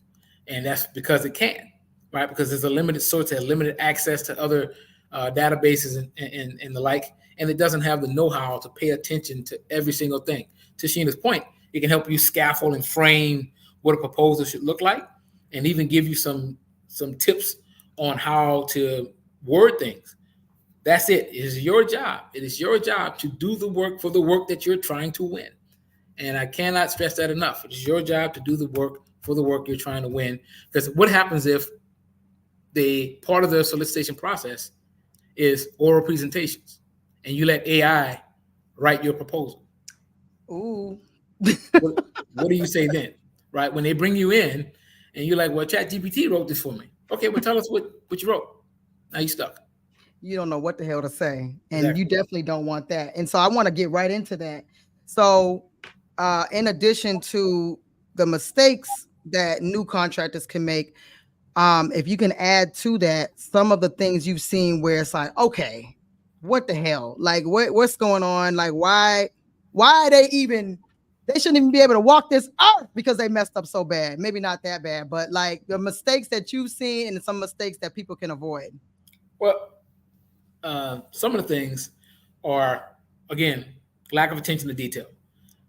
In all the things, like especially for the Bronze Alliance that I work with folks on, right? The main thing I want them to understand is that when you're responding to a solicitation, you're literally responding to the contract that you're going to be adhering to. So what happens is, and this is behind the curtain again, right? Section L and Section M typically get dropped off of the contract. So that solicitation that goes from A to M, we take off Section L and M, we take out all the provisions in there, and we may remove the word offerer throughout the solicitation and put contractor. But essentially what you are bidding on becomes the contract of record, minus sections L, M, the words offerer, proposal, that type of stuff. So pay attention to what you're signing up for, which goes back to the question that was asked regarding the reps and certs. Because all the reps and certs that are going to be in Section I and throughout the contract, that's the stuff that you're saying that you won't violate. If it tells you that you won't be somebody that's trafficking in or a part of anything that's trafficking in children, don't be a part of anything that's trafficking in children. Wearing seatbelts, that your employees are going to wear seatbelts if you're doing transportation services or anything like that, and you adhere to that in the reps and certs, and it's on your SAM report and it's in the contract, don't deviate from that, because that can be immediate, right? Terminate for default, and then they're going to be looking for somebody else to make the money that you had already supposed to make. So that's one thing, lack of attention to detail. Failure to understand what your client is asking for. That's going to be derived in Section C, and then what they're asking for throughout the rest of it, like Section F, where they're telling you the contract is going to start October 1. Make sure your people are ready to go October 1. Don't wait till October 10 to start looking for the human resource pool, right, that you need to start filling, because now, one, you're losing money on your own because there's 10 days that I'm not going to pay you. You can't invoice for the 10 days you're missing. And then however long it takes for you to fill all those people, you can't invoice for it. So if you planned on making $1 million in your base year, but you gave away 3 months because you didn't plan for it, that's failure to understand your client's needs. That's failure to understand the contract. That sets a lot of people up for failure. And then inadequate past performance documentation, right? Again, even if you're using your own resume, you have to be able to sell yourself if you're getting a new job, or sell your company if you're getting a new opportunity. It is your job to document that past performance adequately in order to do so. And that's what, I would make sure folks understand moving in. And then getting someone on your side that understands, again, seeing behind the curtain, right? I'm amenable to help folks out. Just reach out to me. Don't y'all harass him, okay? Come with viable questions. Right. She knows. right? So I make this like my life's passion to do that, because I know a lot of us don't know what's going on behind that. Case in point, because I sit on a myriad of other boards outside of contracting, one of the boards I sit on is I'm the Federal Engagement Advisor for the National Society of Black Engineers here in Region 2 in DC, right? So right before the CHIPS Act and the infrastructure bill was passed, we had a meeting with Secretary Buttigieg at the office, the Department of Transportation. And they were talking about all the small business goals with minorities, because the National Society of Black Engineers, of course, minorities. So they were talking about all the great things they were going to do. And I asked them a simple question. I said, well, what are we doing to get these minority-owned construction and architect and engineering companies registered in the System for Award Management, i.e. SAM? Secretary Buttigieg was like, what is that?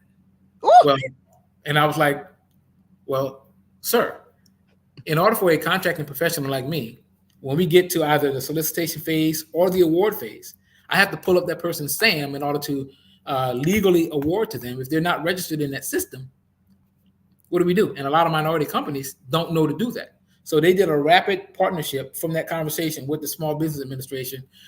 They ramped it up. They didn't get as many as they should have had they had the foresight to do so, but they did ramp it up to increase the percentage of African-American or minority-owned companies that were able to get a portion of that infrastructure bill based on that conversation. So based on you, say it with your chest. Based on right. Oliver Queen. Right. So that's amazing. That's amazing. Thank you for sharing that. See, I'm learning stuff about you all the time. I love that. That is super dope. Super dope. Okay, so with that, I don't know if you have any wild cases that you've seen where it's like someone really messed up, or maybe even after they started. Are you a part of that process? Yeah. After a contractor starts? Oh, because you go all the way to closeout. Yeah. So do you have a couple of examples that stick out that you maybe want to share? Yeah. He's like, yes, Lord. Yeah. The one thing I would say is don't try to build your business while trying to win a contract at the same time. Right? Ooh, that's gonna hurt some people's feelings. Right? A lot of people jump out of whatever they're doing, right? They're like, I'm sick of my job, or I'm about to retire from the military, whatever branch, and I'm going to go do business, but I don't have a business plan. Or you are able to win a contract because you know people and they hooked you up. Because the government can award a sole source contract under $4.7 million direct sole source to you. Right. So you're looking at a $4.7 million over whatever period of performance, whether that's 1 year, 2 year, all the way up to 5 year directly. That's 8A. That's 8A, right? 8A, right? So the SBA is going to give you authorization to do that. The contracting teams are going to write those up and submit all your information and stuff. The SBA is going to approve it and tell you that you can award, and then we go into the system and award directly to you. And then what happens is, again, everybody wants a $10 million contract till they get a $10 million contract. And then your financial system is not housed to invoice now for $80,000 a month for that contract, right? Or $70,000 a month. So you're getting money in that now your business can't handle. So it's not going through your business, it's in your personal account. And you don't understand that you're going to start paying capital gains on that stuff. So now your personal tax situations get screwed up. Your business financials get screwed up. And you are not financially liable anymore to be solvent enough to manage the contract. When we get wind of that, we're not going to keep you. Wow. Right? So, and then you end up getting terminated for default, which is like getting an F on your contracting experience that goes on your past performance as a negative past performance, because you didn't terminate for the convenience. We didn't separate amicably. We separated because you screwed up, and now you got to defend that F to other federal agencies or other agencies that you're trying to work with. So don't try to build your business while you try to get a requirement. That's thing one. Thing two is don't mismanage your funds when you're in contract. I've seen a lot of people go get a $10 million contract, and what you can do is you can go to a bank and get a loan for your business against the contract that you want. The bank said, sometimes good credit still. You still gotta Right. Don't sell them a dream, Oliver. Right. And the bank is going to adjudicate that based on their banking criteria. But you don't want to be the one out there taking that money, and then, your business is suffering because you're not adequately prepared. So, and then hire the people that are smarter than you to do the work for you that you can't do. right? If you need an expert in government contracts, someone that's lived and done it, Sheena's right there. If you need somebody to help you see behind the curtain a little bit, I'm here, Queen. right? So, but spend that money wisely on the things that you need, and then don't forget the most important thing is your own professional development to grow your business. And then lastly, always have an exit strategy in mind. Like I'm not doing this stuff past 52, and that's going to be in 2 more years. So it's going to be That's done. See, and that's the thing. Like a lot of y'all that have found your way to government contracting, it was because someone said all you got to do is bid and sub the work out. And y'all use that nasty word that you know I hate, which is middleman. You're not treating this like a real business. And then you want to win $1 million. And then all the things he mentioned, don't nobody talk about that when it comes to government contracting. He's talking about real business stuff. And then you end up getting your contract canceled. You didn't already bought your Louis bag. And then now what? Now you got the Louis bag on credit and you ain't got no money to pay. You quit your job because you won this beautiful contract. This is a real business. This is not a stick your pinky toe in. This is a business. You have to act accordingly, and you are going to be in it. You're in it. This is what you do. This is what you now do. And the government is your client. So your business is your business. The government is your client, not just someone had asked me the other day, and this, I'm sorry, and I don't know if they on this call, but it pissed me off. They were like, what if I start a government contracting company with no niche? I'm like, how? You had to put NAICS codes in when you registered in SAM. What do you do? What do you do? Like, you can't just say, I want to do government contracting and you have no direction. You just blind. You just like, I don't know whatever it is. You can never become an expert. You can never scale. You may be able to pivot. I'll give you 2 industries because you might be, speak multiple languages like Oliver, and then you might also love IT. Okay. But you guys are just like daycare, event planning, unarmed security, janitor. Like, no. If you hire a plumber, you don't want the plumber to also be your hairstylist. Like no one operates that way.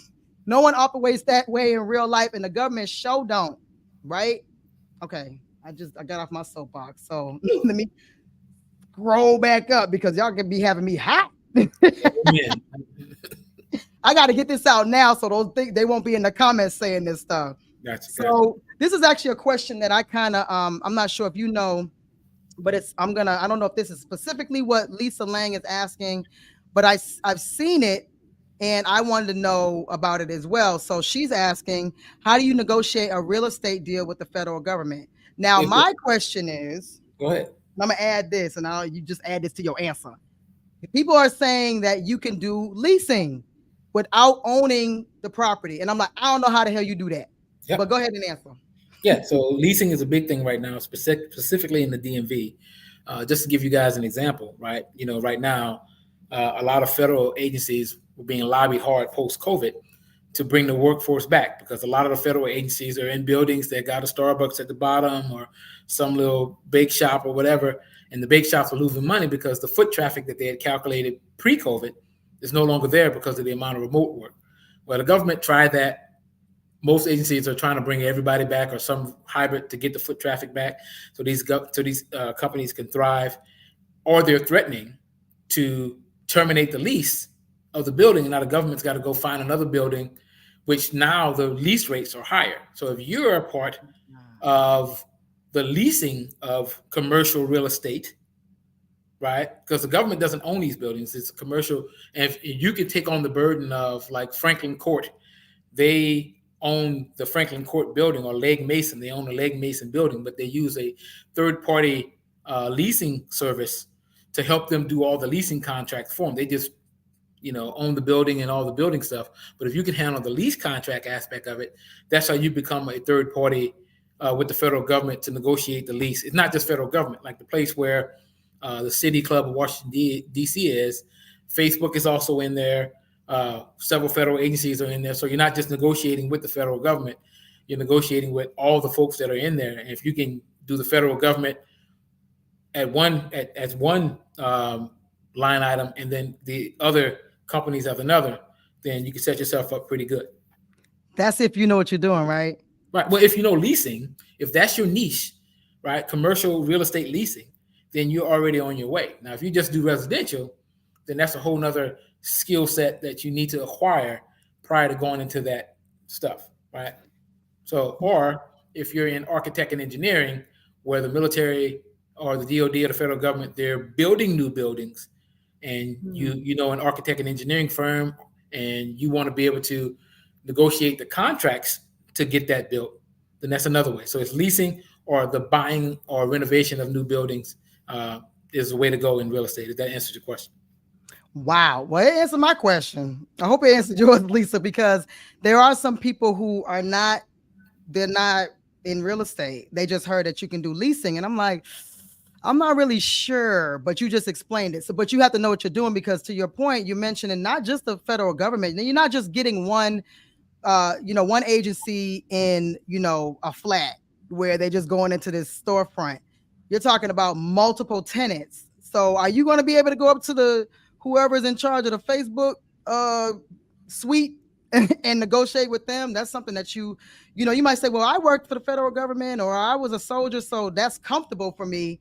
But now you're going up against corporate agencies who are like, who the hell are you? And what do you want? We ain't moving, or we don't want rent increase, anything that comes with real estate. So you have to be a real estate professional to make this make sense. So yeah. PhD in contract, and that's a fact.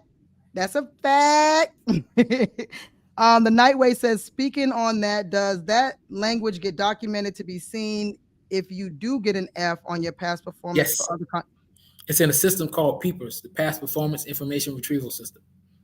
Your CPARS goes into PEEPers.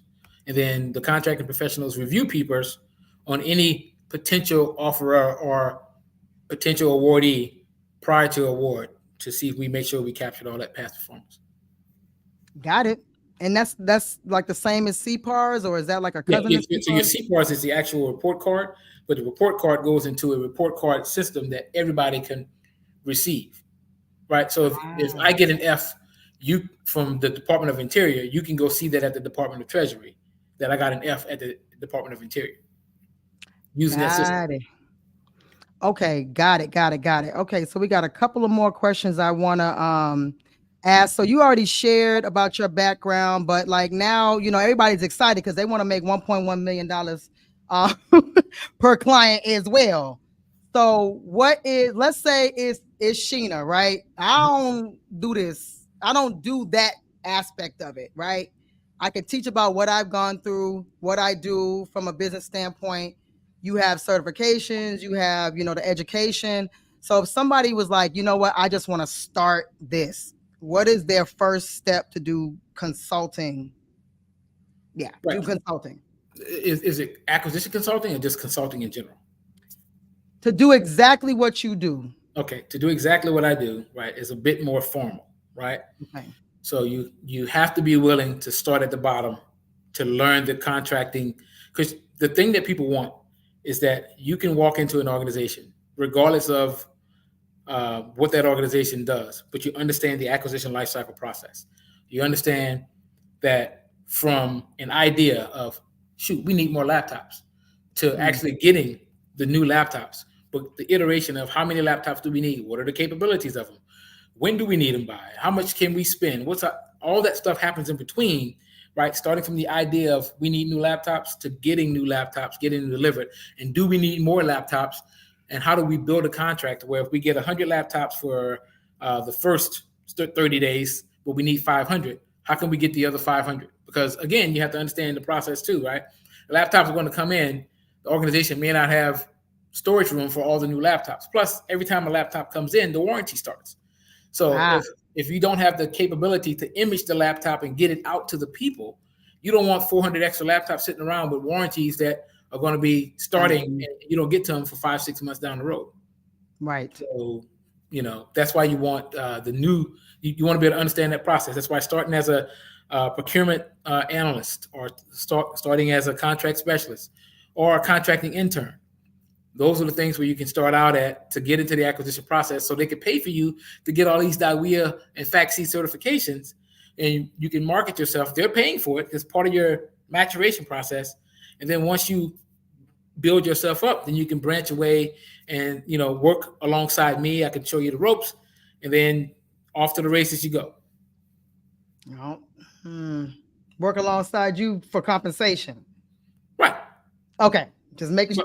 Well, work alongside me for compensation, or work alongside me with you getting your own contract and me mentoring you through that contract. So you won't be going through your own, so you start out like I started out. You start doing closeouts, which you won't be making what I'm making, but you'll be doing a portion of the acquisition process. And if you keep your ear to the ground, you'll hear that, hey, they may want post-award. So let me beef up my skills on post-award, or they want pre-award. Let me beef up my skills on that. And then next thing you know, like for me, I'm in the entirety of the acquisition lifecycle with every agency that I touch, which is why right now I manage a lot of contracts, within those agencies. Yeah, within those agencies, like in multi-billions of dollars.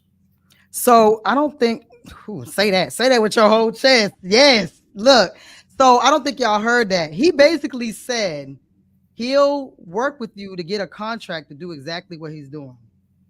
Like, you got to go through the process first, right? Because I don't know how many people out here making $100 an hour. Maybe not even $50 an hour. Not many of us. And he's saying, yes, I will be the person to mentor you. You won't be getting paid that 1.1 million, but he's going to get you, he's going to teach you exactly what you need to learn. And there's technically no upfront cost, because he's going to, right? Am I saying that right? Right. No upfront cost. Listen, somebody put Oliver's name put Mr. Queen in the chat. I didn't even know he was about to do this. Yeah. Put Mr. Queen in the chat. There's 93 people on right now. Put Mr. Queen in the chat. Put Mr. Queen in the chat right now. He's saying, you want to get like me? I'm going to help you. I'm going to pay you some money out of the contract that we get and tell you everything you need to do. Like, what? Like, that is, look, I'm about to be working with Mr. Queen. Don't play with me. Foresight is about to have Mr. Queen. Listen, that is amazing. I didn't even know you're going to do that. We appreciate that, for real. And they dropping Mr. Queen like crazy. So come to him respectfully. Okay, I don't know how you're going to find time to do this, but look, this is a really this is really, really gold right now, and it's really, really appreciated. I really love that. I love that. So yes, thank you. Can you see the comments? I see them. You see them all coming through? They blowing the chat up. That's right. Mr. Queen in the chat. So boom. Damn, I got to come off of that because that was exciting. Okay. So for contracted officers, right? What do they typically? Oh, we even got some money in the building. I feel like this is our Players Club. We got money in the building. So Q said, look, so we can get this Louis bag. You hear me? So Q, like I said, Q has always been a supporter. He's been fighting to get these contracts for a long time, and I can appreciate the hustle. So he said, I'm interested. I'm trying to live in Gambia and work in the States. I already have land in Gambia. Okay. Look, somebody said you brought him to tears. Hey, you better follow through. Okay, back to Q. Okay. Q say he want to work with you. Look, so here's the thing, right? One of my clients is the Millennium Challenge Corporation. They are a smaller version of USAID. They work in 39 of the 54 countries in Africa already. Yo. So you can work for the agency and still be in Africa, because we do most of the work in Africa. We do a lot of compacts and thresholds. So we help them build irrigation, road, bridges, schools. And then, of course, we use a lot of Department of the State infrastructure, embassies to house our resident country directors, the people that are on the ground managing and coordinating the relationship between the country, MCC, and being kind of like quasi-ambassadors for that specific compact or threshold. So, yeah, just reach out. He said, just reach out. People are saying they're interested. He'll know really quickly who's serious and who's not, because he's giving you the key to the city. Everyone's like, I don't have enough money to take the class. I don't have enough money for that. And you know how I am. I'm like, it's okay. Because look, I didn't have the money, but he's giving you the key to the city. So if you waste this man's time, I swear, I'm going to act up on the internet.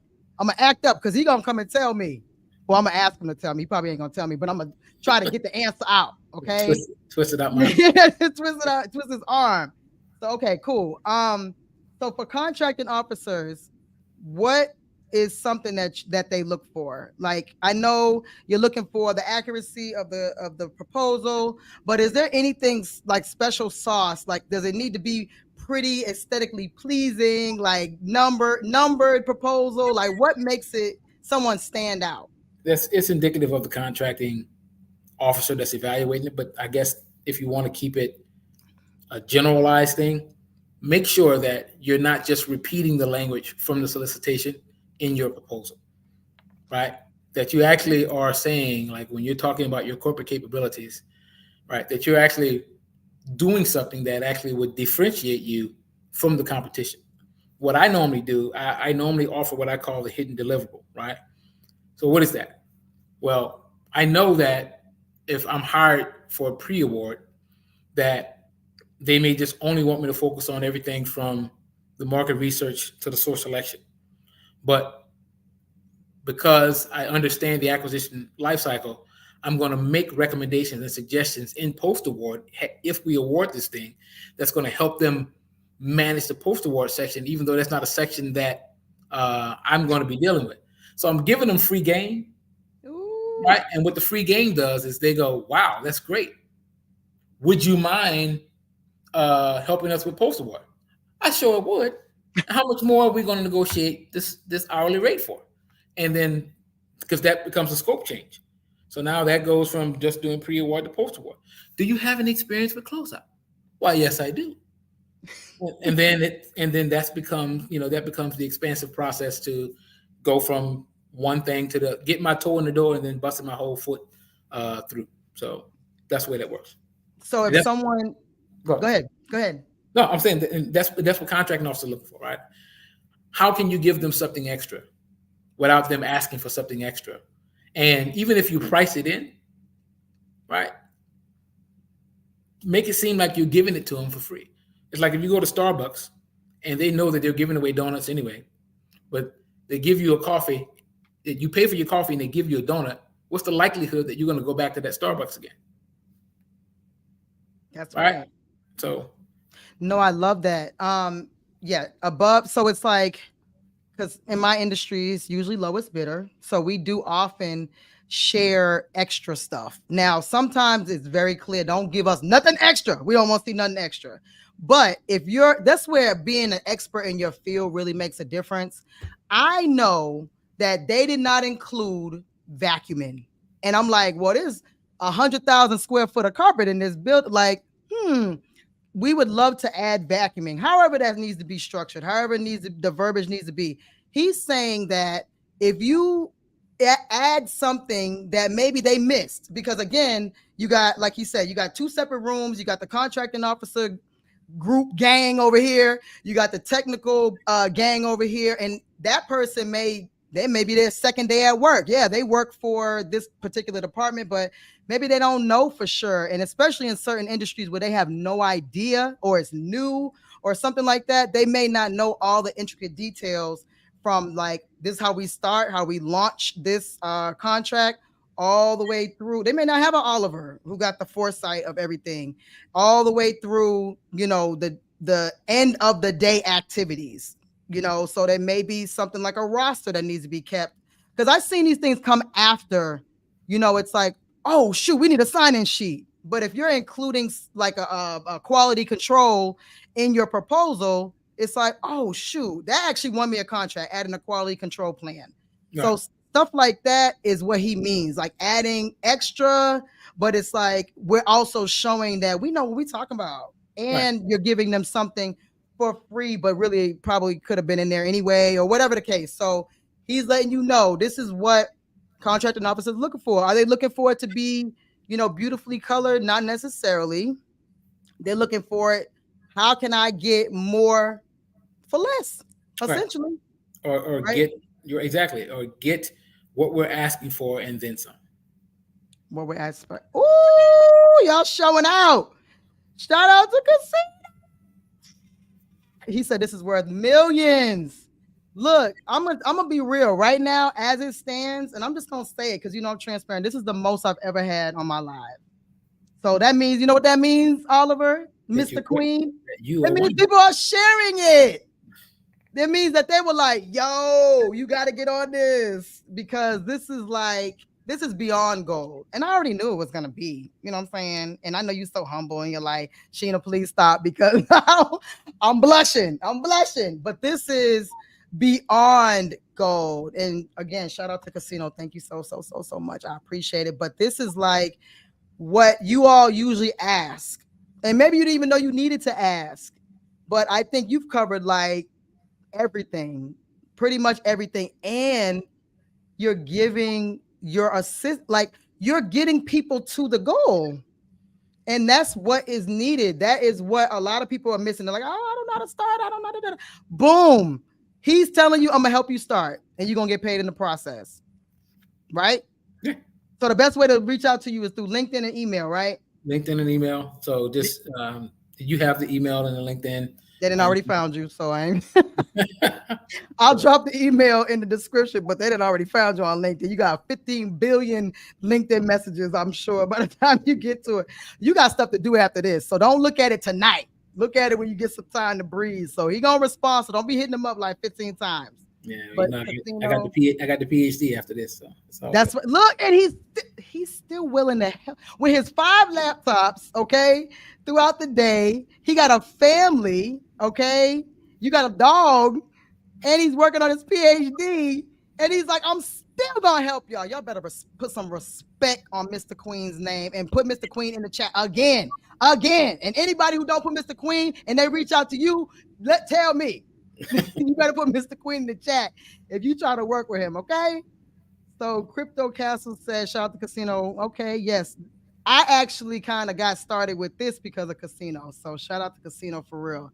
Really appreciate you. And then Emmanuel, thank you, Sheena. Thank you, Mr. Queen. If y'all don't put Mr. Queen in this chat and you reach out, I'ma act up. I'm just saying, y'all know how I do. I'ma act up. So put Mr. Queen in the chat because we are over time.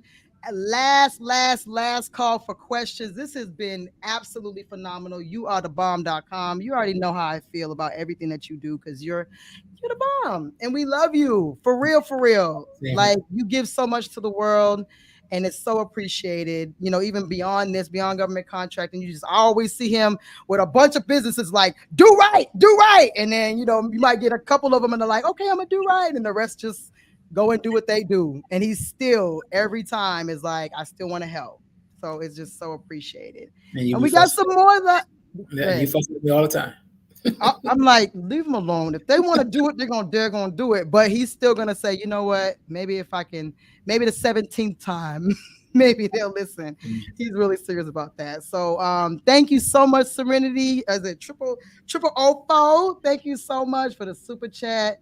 And last chance for questions. We're gonna go ahead and ride out. This has been so fun. I'm hot. I'm sweating because this has been so awesome. Thank you, Alvarez. Thank you. Let's see. What is this one? Ways to find solicitations with no bid. They receive no bid.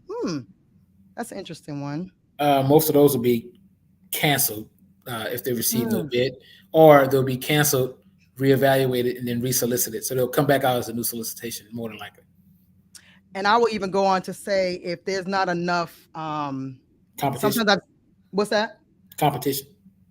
Not enough competition, and if there's like maybe not enough questions, they may not feel like there's enough people interested, so they usually extend it out sometimes and start sending emails. So Emmanuel Jarrett said, what do you see for the future and sustainability of government contracting? That's a good question. The U.S. federal government is the world's largest customer. It's not going anywhere no time soon. Yeah, so more everything as the world changes, the government is going to buy whatever it is that we change to. So appreciate you both. Make sure y'all drop Mr. Queen if you haven't. Thank you, Sheen and Oliver. I'm going to put the email in the description. You don't have to wait until after this is over. Love this so much. Information was gold. And how do I get a business or job doing government contract reviews? He didn't already talk about that, so you must have came late. He talked about how he does what he do. Last question, and we're going to disconnect. So the Nightway said, Mr. Queen, any United Kingdom contracts I can learn and work for here to take the step towards what you do? Yes, there's a lot of Department of State contracts, because we have embassies over in the UK. Mm, Those are facilitated here by the Department of State and their contract departments. So it's a lot of those that you can focus on for that. And USAID, the United mhm. States Agency for International Development, they also have a wing in the UK, as well as MCC. You got it. You heard it here first. And I went ahead and dropped his info right here. Go ahead and look at that. Okay. That's his email and LinkedIn for those who haven't found him already. And then I'm going to put in the description and how he can work with you structurally because I don't want y'all just bombarding him. But that's the end, y'all. I appreciate it. Oliver, any parting words? Tell him to do right. Hey, go out there and get to the money, right? Just go get to it and be willing to do the work to get to the money, and it'll come. It'll come. Yeah. Coming from two people with humble beginnings, you can do it. Just got to put in the work. Sit down and focus. Get off of Instagram, unless you're looking at my stuff, but get off of Instagram unless it's something productive. Get off of YouTube unless it's something productive and do the work because the work really comes in when you get awarded the contract. So until next time, it's your favorite veteran. Thank you all so much. Thank you for all the super chats. You guys are amazing. And this is Oliver and Sheena. So peace out until next time. Thank y'all. Bye.